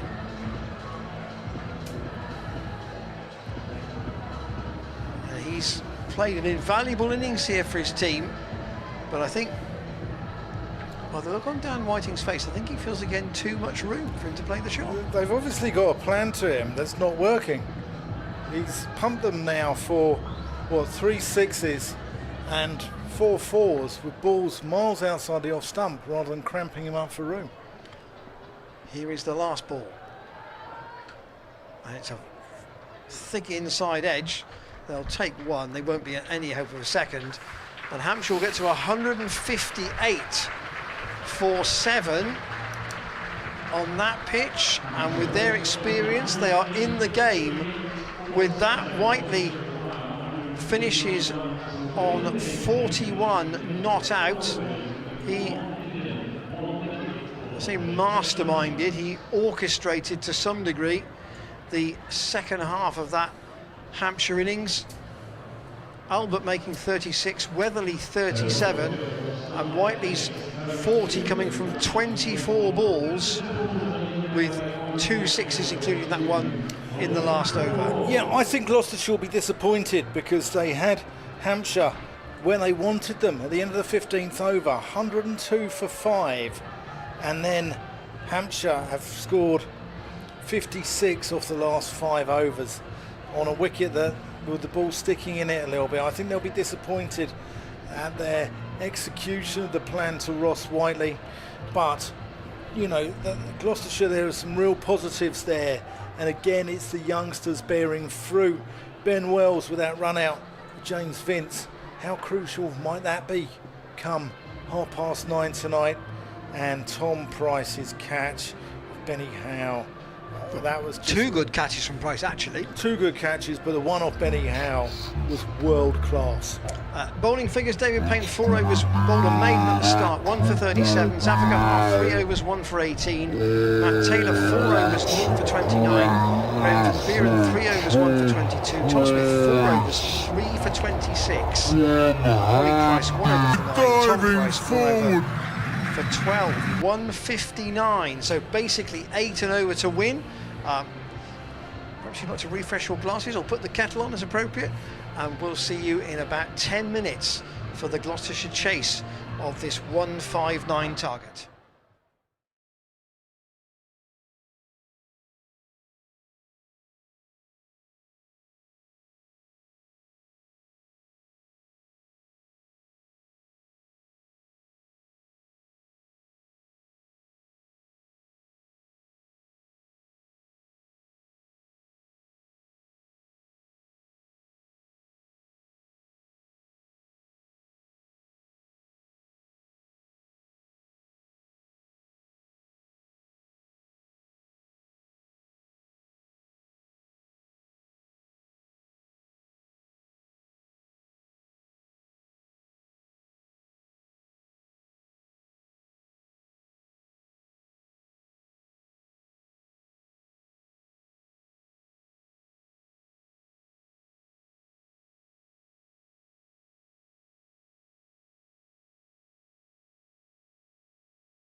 Welcome back to the second half.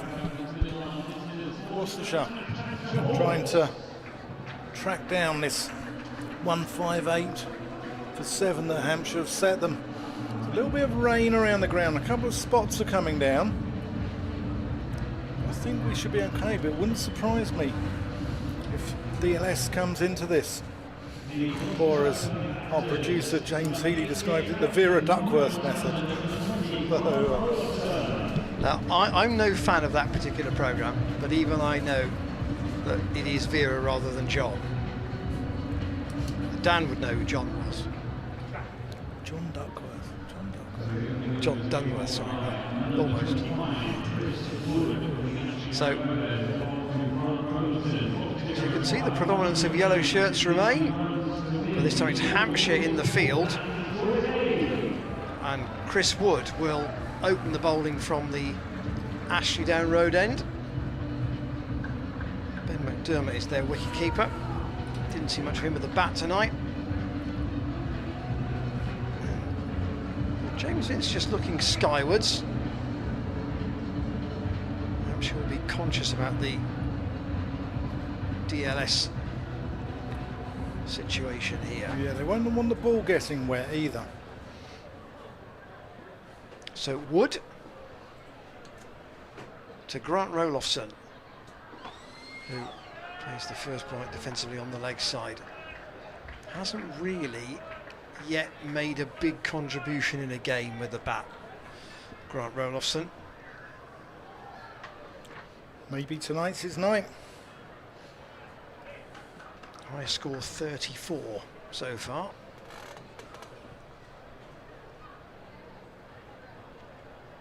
Wood, left arm over the wicket, of course. That swings down the leg side. That may well go for 4. It'll go off the pad, not off the bat, I suspect.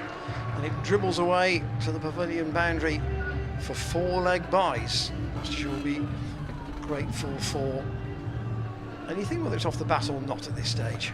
We've got a bizarre weather situation going on here because it's pitch black clouds to our left and bright sunshine out to our right. So it's all, I don't know what we're going to get. Right in the middle of those two phases of weather at the moment. Hampshire 5 on the offside, saving 1. Wood in, and cry of no from Roloffson. Skipper Miles Hammond is at the other end.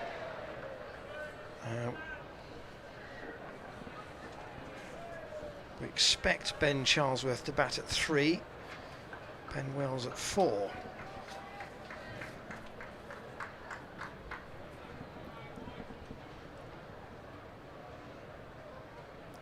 Roloffson, quite an open stance. Wood from close to the stumps to Roloffson. Benny Howell with the throw. Doesn't hit the stumps at the striker's end there. So I think Hammond might have been in trouble there. Scamper through for 1.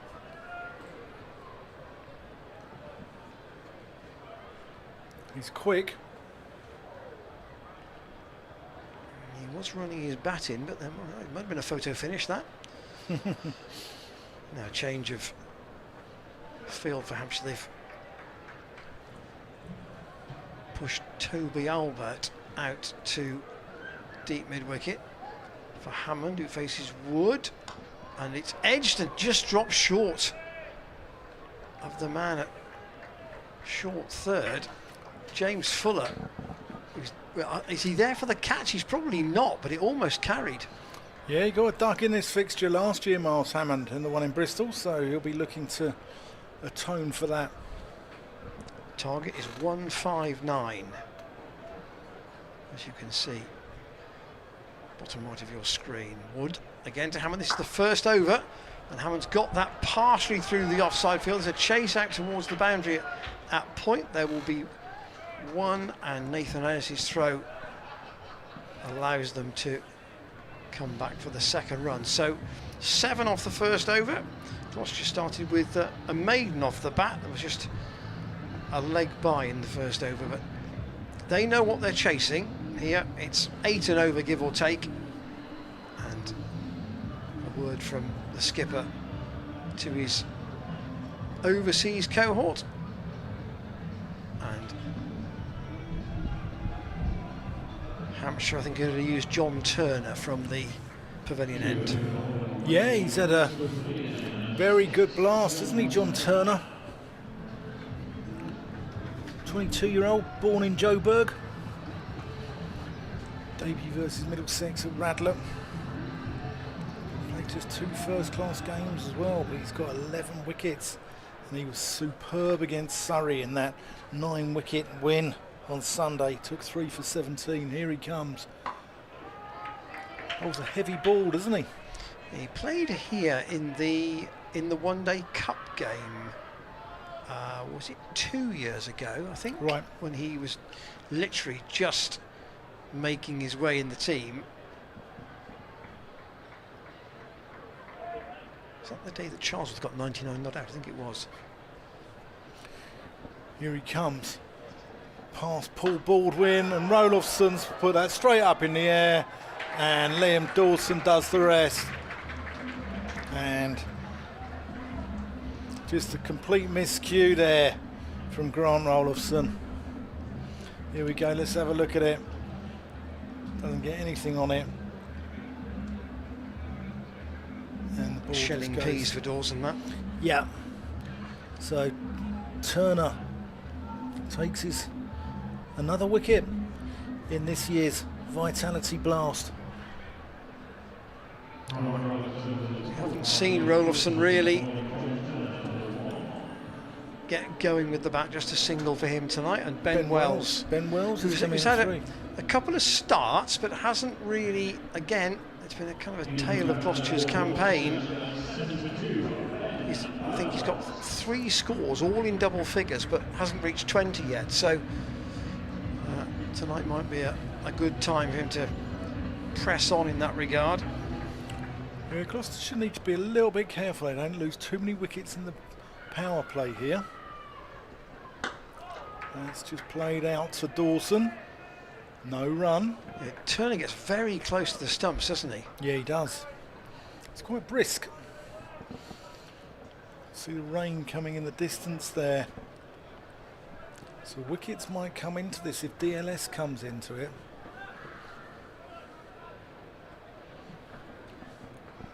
DLS is 17 at the moment, partially as a result of that wicket going down.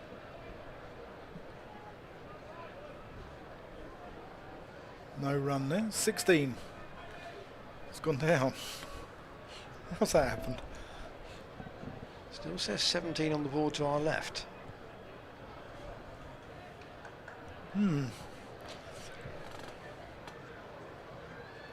Oh, that's beautiful from Wells. Ramps him for 6. Innovative. And again, width offered. Yeah. Now, the first 3 balls of this over from Turner have been gun barrel straight, but that was a long way outside the off stump. I thought that was coming our way for a while there, Ian. I thought you were going to catch that. I know you'd save your laptop. You wouldn't let your laptop get done. Wasn't far away. And a chat now between James Vince and his young bowler.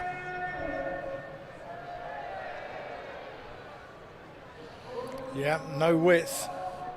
Can't give anyone width on this wicket.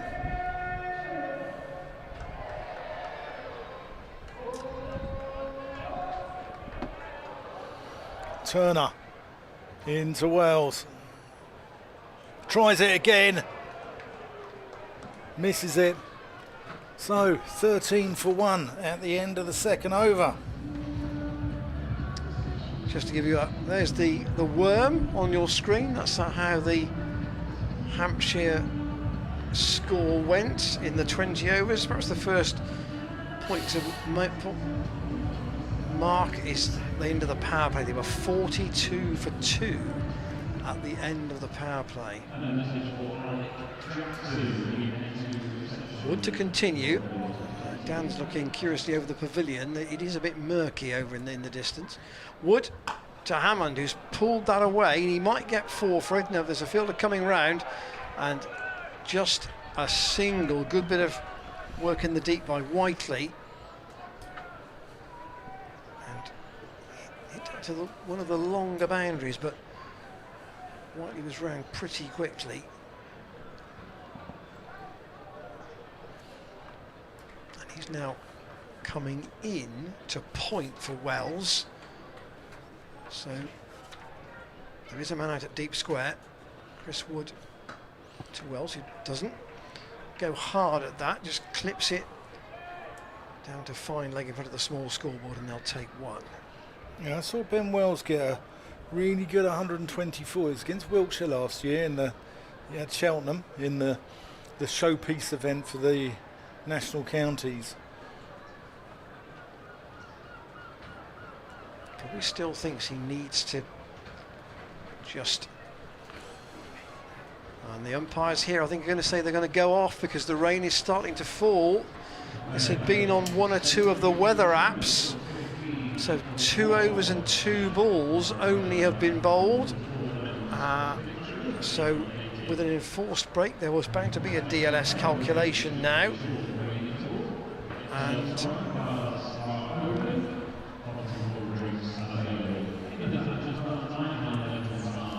I'm just thinking, though, Dan, they have...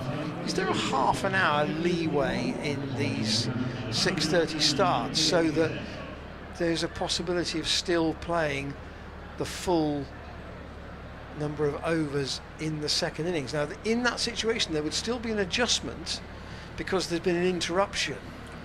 Yeah, I'm not sure. But it depends how long we are off for, obviously, and the fact the ground staff are bringing it on one of the sheets. I think there's got to be 5. Is it 5 overs in the second innings for it to constitute a game? Correct. Hasn't it? That is definitely right. But what I'm just wondering is whether there's a chance of actually still having Gloucestershire bat for 20 overs in the second innings, but with a break there would still be a DLS adjustment. The ground staff are just putting the covers on the wicket that's being used tonight. The grain is not heavy. No, it's like a mizzle, isn't it? But Tom Longley clearly felt it was heavy enough to take the teams off. So Gloucestershire 15 for 1 in the 3rd over. Grant Rudolphson, the man out, to Turner for 1. And the target when they set out was 159. Actually, it's a little bit heavier than a mizzle. Do you sense, Dan, that the team batting second is... I mean, Somerset seemed to have an advantage batting second when they were chasing in that shortened game here last year. I wonder if it is better for the batting side, because... I think so. You know what you're chasing. Yeah. I think you have a definitive target, and you know what has sort of become a sticky wicket as well, difficult to bat on. If that suddenly turns into 75 off 10 or 80 off 10 perhaps, I think Gloucestershire would take that. But I suspect it might be higher than 80 off 10 if it was. Yeah, it'll probably be... Well, I don't know, because of the power play, you see. Yeah, well, we'll see what comes out of this. Exactly. But at the moment, spectators are just trying to find any cover they can with the rain steadily coming down. There, as you can see the scene with the one set of covers on the side of the square with the greater wear, and it looks as if some of the ground staff are going for the covers for the run-ups as well. So temporarily, I think we're going to leave you with the view over the ground here in Bristol. Play has been suspended. We're not at a stage yet where there would be a definitive result, because Gloucestershire have only batted for 2 overs and 2 balls, and the overall target when they set out was 159. They are 15 for 1, but there will be some calculating to be done when the rain stops and the umpires deem that we can restart play. But for the moment, there is no play at Bristol, and we'll be back with you as soon as there is news of a resumption, and indeed the calculation of a new total.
Welcome back to the Seat Unique Stadium. We're going to have some more play, and it's a bit of a slide rule and calculator situation for Gloucestershire because of the rain.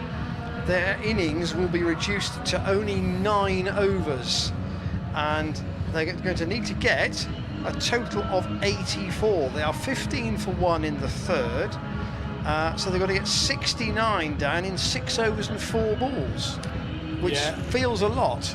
Yeah, it will be a big ask, but strap yourselves in. This is going to be big shots coming up. And I think Gloucestershire also, they've got 9 wickets in hand, so they can go for this all the way. You know, so I think sort of, we saw last year in the game against Somerset were reduced to 11 overs, weren't they? We saw Roloff van der Merwe go mad, and Somerset batted quite deep that day because you can go for it all the way, you know, with the Duckworth Lewis. We saw they had to chase, I think, 112 off 11 overs, didn't they? Or was it 10 overs or 11 overs? It was 11. It was 11, yeah. And, you know, even sort of down the order, you can sort of go for it all the way, can't you? So I think wickets are, I wouldn't say immaterial, but I think that it's going to be a shot a ball here. So Fast and furious. And just to complicate matters, the power play will end at 2 overs and 4 balls. So in 2 balls' time, Hampshire can have fielders or more fielders outside the circle. They've only got 2 balls to bowl with only 2 men out, which I think is an advantage to them. Obviously, Chris Wood will complete this this third over of the innings and his second, but he won't be able to bowl again, and no other bowler will be able to bowl more than 2. But Hampshire haven't used Nathan Ellis yet, they haven't used Benny Howell yet, they haven't used Liam Dawson yet. They're going to have quite a lot of choice for those remaining 6 overs. Anyway, Wood has got 4 balls left of this third over. Remember, it's a 9 over chase, and the total then Gloucestershire need is 84. They have got they're 15 for 1 at the moment. Grant Rolifson was the man out, but here then is Chris Wood to Miles Hammond. It is a shot a ball here, and that's just pushed into the offside, and Toby Albert does the fielding, and there's going to be lots of players, I suspect, with small towels in the back of their trousers to dry the ball. Like waiters. Possibly so. Wood, who's got a passing resemblance to Mitchell Stark facially, comes in and bowls that's outside the off stump and not given as a wide by umpire Lungley. So that's the end of the power play. Now Vince can, if he wants, he can push more fielders out. One has gone to deep square. Dawson is going to orthodox mid-off. Mid-on. Vince is going to mid-off. They've got a short fine leg and now a third man going back to the boundary. So Turner's dropping down in front of the Thatchers. Wood again to Hammond, who gets that on the bottom half of the bat. They'll run 1 out to mid-wicket, but just a single. And now Ben Wells has got 1 ball left in this over. Bottom of your screen, you can see the runs required and the balls remaining. And in such a short chase, balls remaining is relevant. 68 off 37. They don't want to let that get above 2 a ball. That's when it starts getting difficult. It's nearly there already. Yeah. Vince again dropping the third man back now, right onto the rope. Last ball of Woods over. And the right-handed Wells prepares to face. Bit of a shuffly start to his run. Gets close to the stumps though. And Wells gets a big inside edge onto that. It goes away to deep square leg. They'll come back for just 1 run. Benny Howell was onto it quickly. And minimal damage to Hampshire in that situation. So 17 for 1 off 3, and the target overall is 84 off 9. Quite an advantage for Hampshire not having a power play now, where they can now have the extra fielders outside the circle. Yeah, but And looks like Dawson's coming on straight away. that doesn't surprise me. Take the pace off the ball. This is where it's going to be hard for Gloucestershire. And Benny Howell, in his time at the club, generally bowled at the Ashley Down road end. Yeah. Saying that, I think Dawson's going to spear these in at leg stump, because there is a gap there over James Vince at extra. Quite a big gap down to the club offices over the top of extra cover. As Wells gets that one away, that's going to run away for 4 runs. Reverse sweep, and that's the boundary.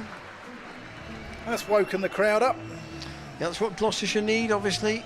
It's a big chase, this. It's 10 and over, basically, for the remaining overs.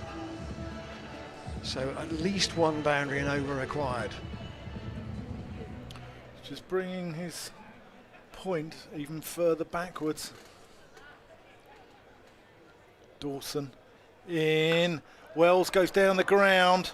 He's going to get 1, and he's going to come back for 2. As the fielder slips there. Still a bit of a greasy outfield, isn't it? Yeah, I'm sure that most of the players have got, not wearing flats, they've got spikes on, I would think. So surprising there was a slip. Oh, big swing there from Wells.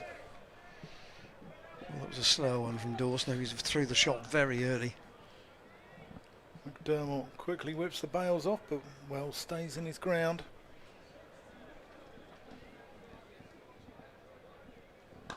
That's over the top. That's the area that I spoke about. That's going to be 4 runs. Huge gap out there. Got to get inside the line, haven't you? And then Yeah. be confident enough to lift it into the space. So 18 off 10 for Ben Wells. Despite that complete miscue of the ball earlier in the over, where he charged it and missed it.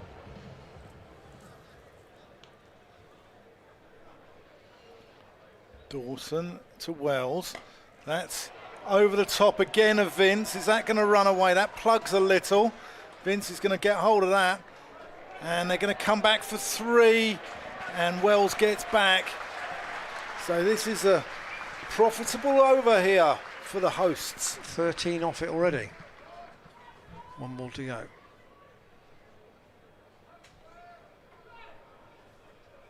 Dawson's going to go over the wicket to the left-handed Miles Hammond. So they're above par for this over. And again, there's a big gap over the top of extra cover. I reckon Hammond might go inside out here.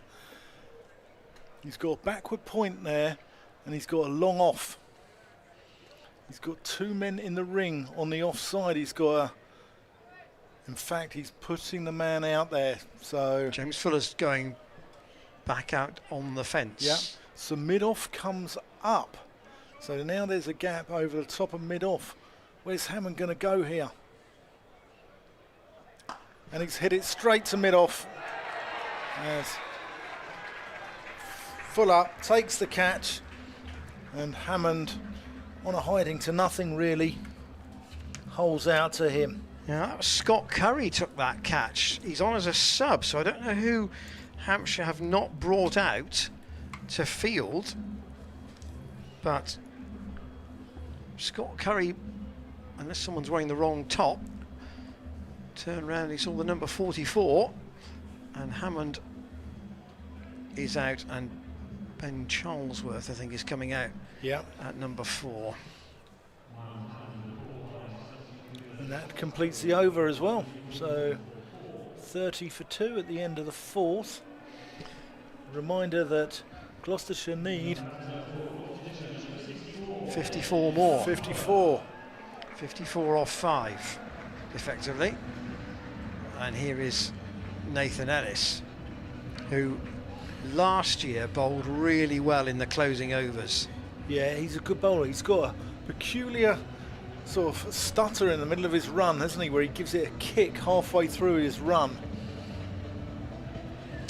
He goes side on at the end of his run, and then you watch, he's got a little kick in his action here, halfway through his run up. So Ellis, 54 off 30. Where's Wells going to go here?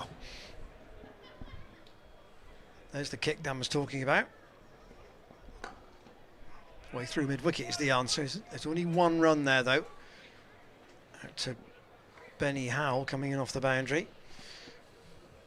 So Dawson's over cost 13, but he did get a wicket out of it. 31 for 2. Target 84.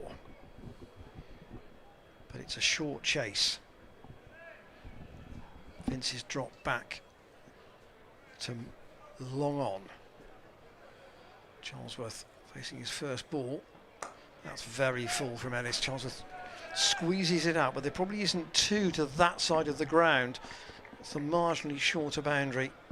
They'll just get one. There probably is two on the other side, Yeah, as we saw during the Hampshire innings. And one's not enough, so Gloucestershire need boundaries. certainly one boundary and over minimum. Ellis, very upright run from the Ashley Down Road end, and that's gone straight down the ground. He's middled that, has Ben Wells, and that's going to go for 4. That's gun barrel straight. It's a straight ball, and he's responded with a straight hit. Neither Vince or Curry could reach it, Curry the subfielder. And that's the first bound, hopefully from Gloucestershire point of view, the first boundary in the over. 36 for 2. He didn't really get hold of that one either, did he? Short little charge like this might suit Ben Wells. Ellis into him again. That's a short ball pulled away. He's really middled that, and Curry's done really well to get behind it. They're going to come back for 2 though. Yeah, slight misfield there by Curry. Almost hit it too well actually. If he'd have clipped it, there might have been a chance of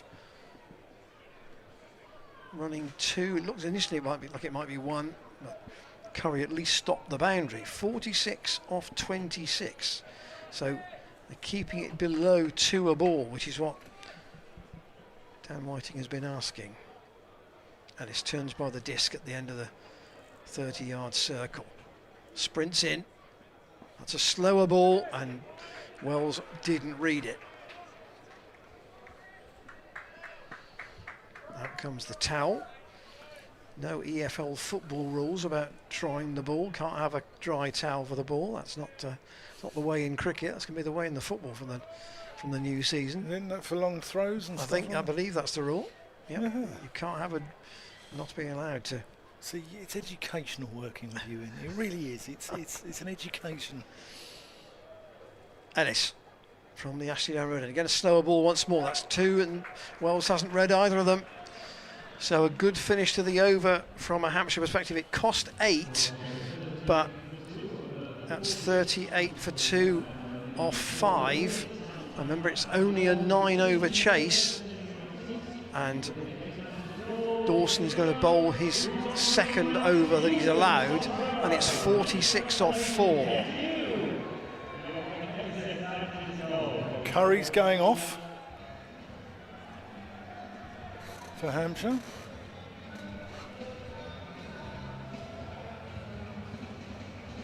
I wonder who spotted who isn't out there. I think it's Whiteley. I think Whiteley's just come back on. So Dawson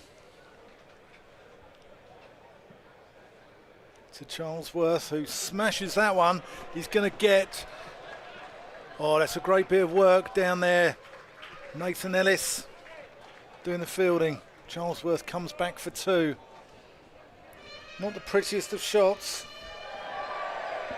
Thought he might have squeezed that for 4 because it went off at such an odd angle. But it's never going to be pretty, is it? It's about runs on the board this stage of the game. Dawson. Charlesworth crunches that through the offside. Oh, and it's wrong-footed. The man out on the boundary, the spin has done him.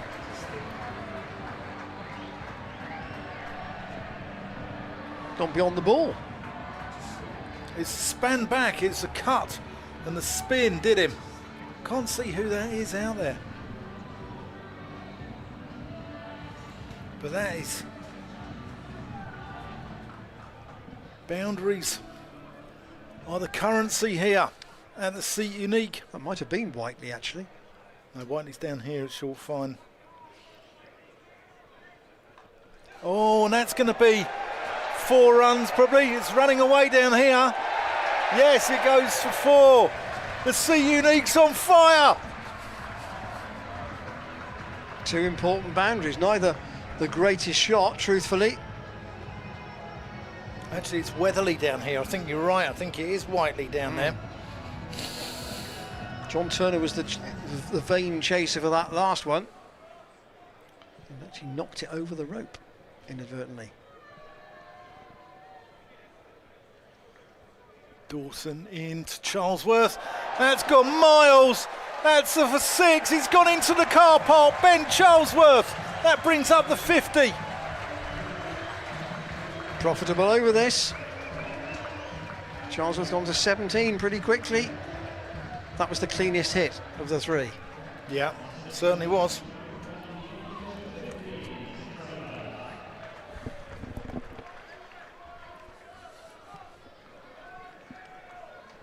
.30 off 20. Gloucestershire really helped by a big over here with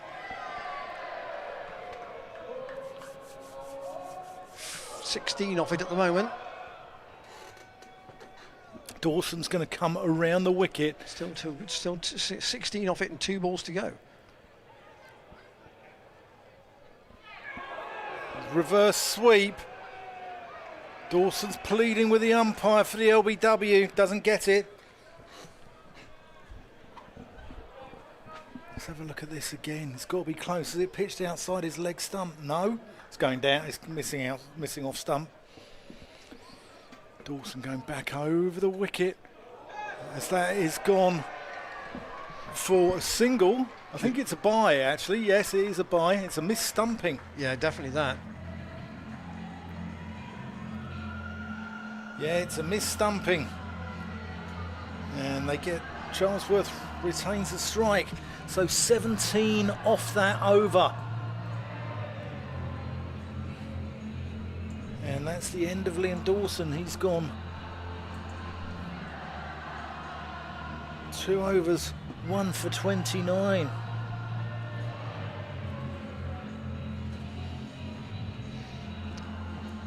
So 55 for 2. John Turner's coming back into the attack. Interesting. So Turner's got, obviously bowled 1 over. He's got another one he can bowl. So this is over number 7, 2 after this. So Benny Howell could bowl 1. Presumably Ellis might bowl the last one actually. Yeah, he will. You would think. 29 off 3 overs. Wells has 28, but he's not on strike at the moment. Charlesworth is. Turner to bowl to him, and that's down the leg side, giving us a wide. Turner's not happy. Charlesworth went across, gave himself room to hit that into the leg side. And to talk about in the batsman's normal stance. Oh, it hasn't missed leg stump by much. Yeah, I can see Turner has a point there, but you can't remonstrate with the umpires. It's not football, is it? Turner again to Charlesworth. So it's still the first ball of the over. That's outside the off stump, but Charlesworth gets underneath it, can't steer it away.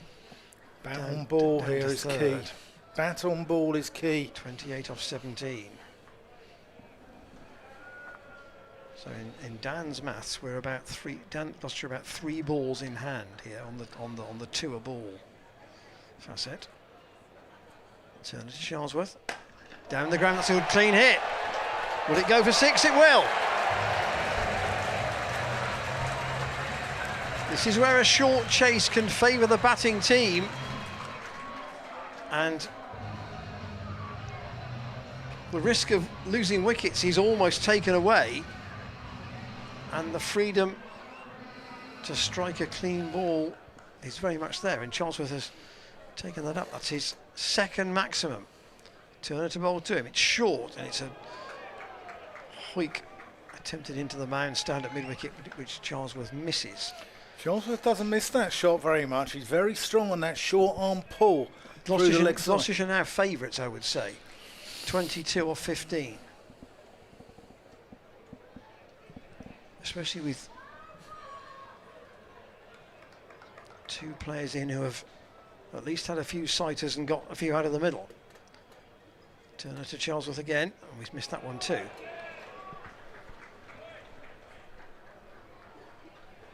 Just take the single, rotate the strike. Yeah, just work it around, get yourself into a position where you can win the game.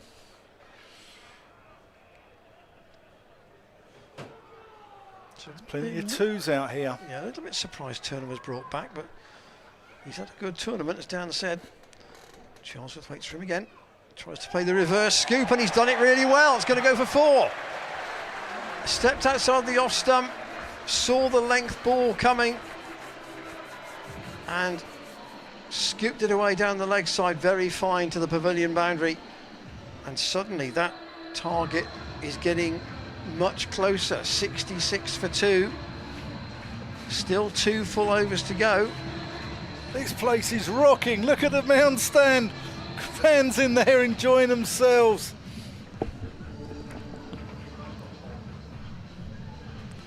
One ball left in the 7th over. 2 overs after this. We're wondering where Benny Howell is. You know, he's got experience, particularly on this ground. Yeah, he knows the angles. He's the Pythagoras of one-day cricket, isn't he? James Ince just chatting to Turner. Charles was 27 off 12, as you can see.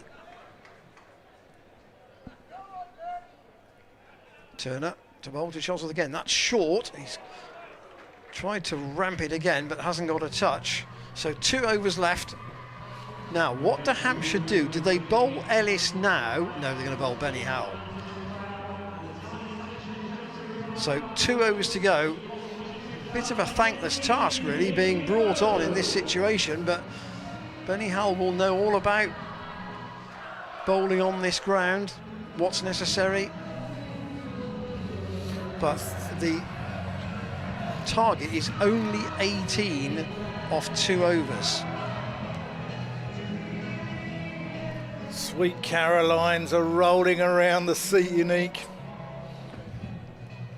Crowd. Everyone stayed here. You can bet your last pound that Ben McDermott will be standing up here to Ben Wells.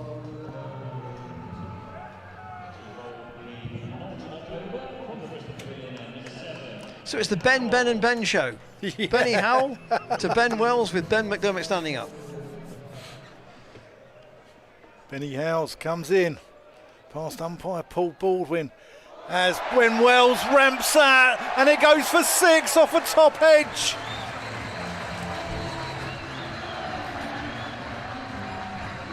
Oh, the place is going mad.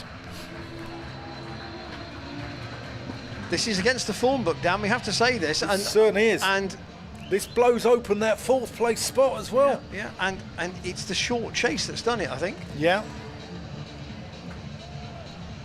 Because Gloucestershire would not have attacked a chase of 159 in this way. No, definitely not. Perhaps they should in future. You never know. You never know. 12 off 11. I don't think Wells is going to stop playing shots here. No, I don't either. Howells comes in. Oh, and that's quite possibly out. It's Vince doesn't hit directly, and he scrambles home. Wells scrambles home. Had to put the dive in. 11 off 10. 11 off 10. One boundary in this, one more boundary in this over, and Ellis has got almost. It's almost actually the game at Merchant Taylor's for Gloucestershire and Middlesex. Yeah, I'm not sure. Yeah, you know where cricket's a funny old game, Saint. Yeah, but where a bowler had to bowl to a small total in the last over. Howes. Charlesworth whacks him down the ground. It's only going to go for one though, down to long on. Matt Taylor was defending 7, was he, in the last over at Merchant He Taylor's? was, yeah, and it was 2 experienced guys there with John Simpson and Ryan Higgins at the crease.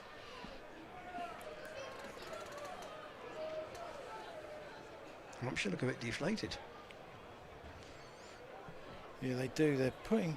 Weatherly is coming at a very fine third here to Wells. 10 off 9.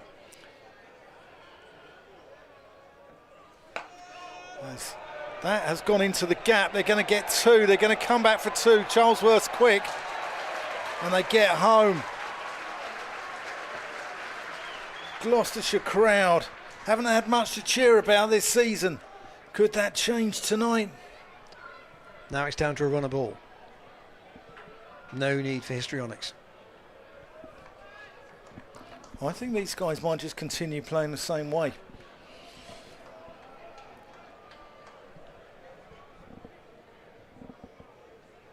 Howes comes into Wells. That's gone miles. That's up in the air. That's going to go all the way into the mound stand for a huge 6. Ben Wells. 2 to win. Game done. Old adage: try and win it and over before the end, and you've got a safety net.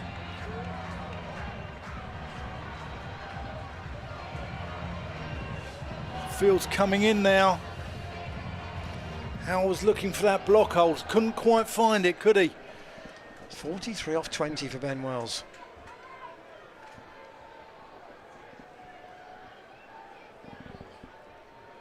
Howell comes in past umpire Paul Baldwin, and Ben Wells misses that. So Big over though. There's only one way that Hampshire are going to win this game now, and that is if Nathan Ellis bowls an over that concedes only a single. I'm not sure whether he can do that, but he'll try. But Hampshire have got to bring everybody up.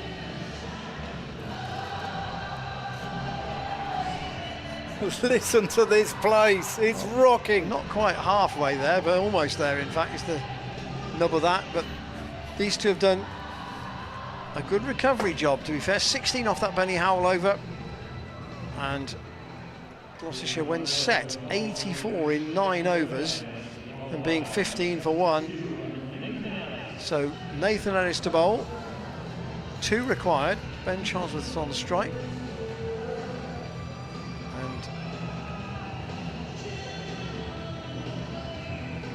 The Ben's at the double here for Gloucestershire. Charlesworth and Wells, after a run of 3 defeats in a row, not beaten Hampshire here since 2019 in this competition. It's got to be outside off stump here from Nathan Ellis. The field's set, he's got a short third, he's got a backward point, he's got an extra cover, long off and a deep cover. It's got to be.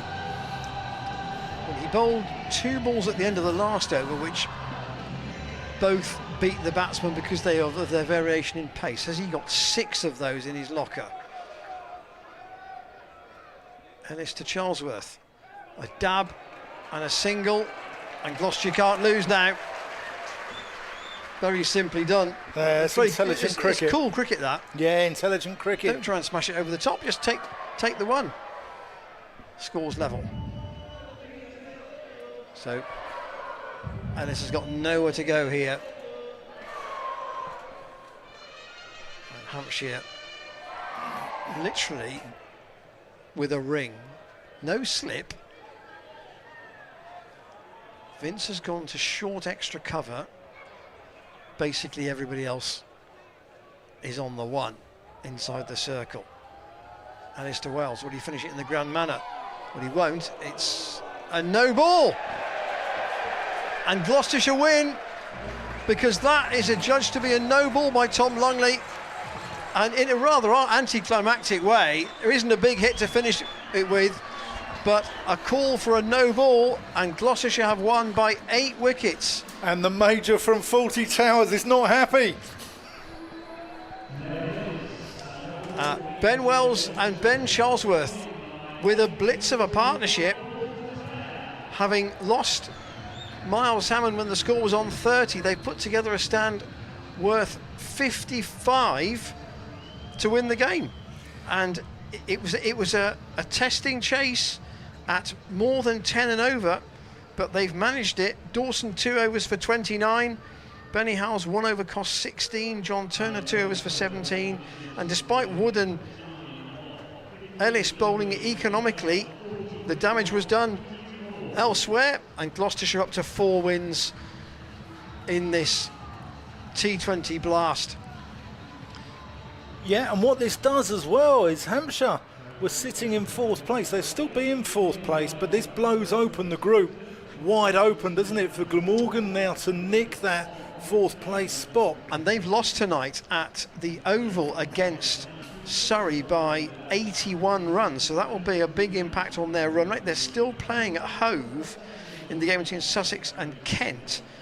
Kent need 20 to win from 3 overs, and they are 4 wickets down, so Gloucestershire could do with Sussex winning that, really, because Kent are above them in the table, and Jordan Cox is still in. He's got 69, and Jack Leaning has 23, but Gloucestershire got to 8 points after tonight. That will be a relief, I think, that result. It will be a huge relief, because it's not been the happiest of times here over the last few weeks, and Gloucestershire really needed that. But the side batting second in a Shorten, Duckworth or DLS chase have a massive advantage, don't they? We saw it last year with Somerset here, and we saw it there, because really you've got 10 wickets, you've got a free swing of the bat, and I think the side batting second have a huge advantage. And I'm wondering, you know, I think Gloucestershire fans will be very happy, but on the flip side of the coin, last year against Somerset they weren't happy, and I'm wondering if the DLS does need tinkering with, perhaps, to sort of rectify that. Yeah, they have. I mean, they'll analyse this, because they've got Sussex coming here on Thursday night. They might look at the bowling and say, were we as directionally accurate as we might have been? But in a sense, the weather fell for them a bit, shortened the chase, gave them the opportunity to really blast off. Wells 43 off 22 with 3 sixes and 3 fours. Ben Charlesworth 29 off 15 with 2 sixes and 3 fours. And there were some pretty clean hits. There were 1 or 2 scruffy ones, but there were a couple of very clean hits from both players. Yeah, Wells especially impressed me. He took the attack to the Hampshire. He took the attack to the Hampshire bowlers, put them under pressure, didn't he, from sort of ball 1 with his. He scores in a 360 arc, and that's very hard to set a field to. You can go down the ground, as we saw. You can go over the leg side, but you can also reverse ramp. He can reverse sweep, and he scores, you know, in a complete 360 arc, and that's very, very hard to actually set a field to or bowl to. Thanks for your company then tonight. If you've been with us since the outset, Hampshire 158 for 7, having been put in. Ross Whiteley not out 41 at the end, 30s from Toby Albert and Joe Weatherly. 3 for 26 for Tom Smith. He was the best of the Gloucestershire bowlers. And then the rain at 15 for 1 in the 3rd over meant that we had a DLS chase of 84 in 9 overs, and Gloucestershire got there with 5 balls to spare. Looks as if Kent are going to beat Sussex tonight at Hove. They need 11 off 11 balls with 6 wickets in hand. It'd be a surprise if they didn't. And Gloucestershire play Sussex here on Thursday. We'll be back with you for that. Thanks for James Healy, as ever, on the commentary. Thanks to Dan for his company, and to you for yours. And you might raise a glass to the Gloucestershire players tonight, just for once, because they have won this game here under DLS rules against Hampshire by 8 wickets. We'll see you on Thursday for a 6:30 start against the boys from Sussex by the Sea. We'll see you then.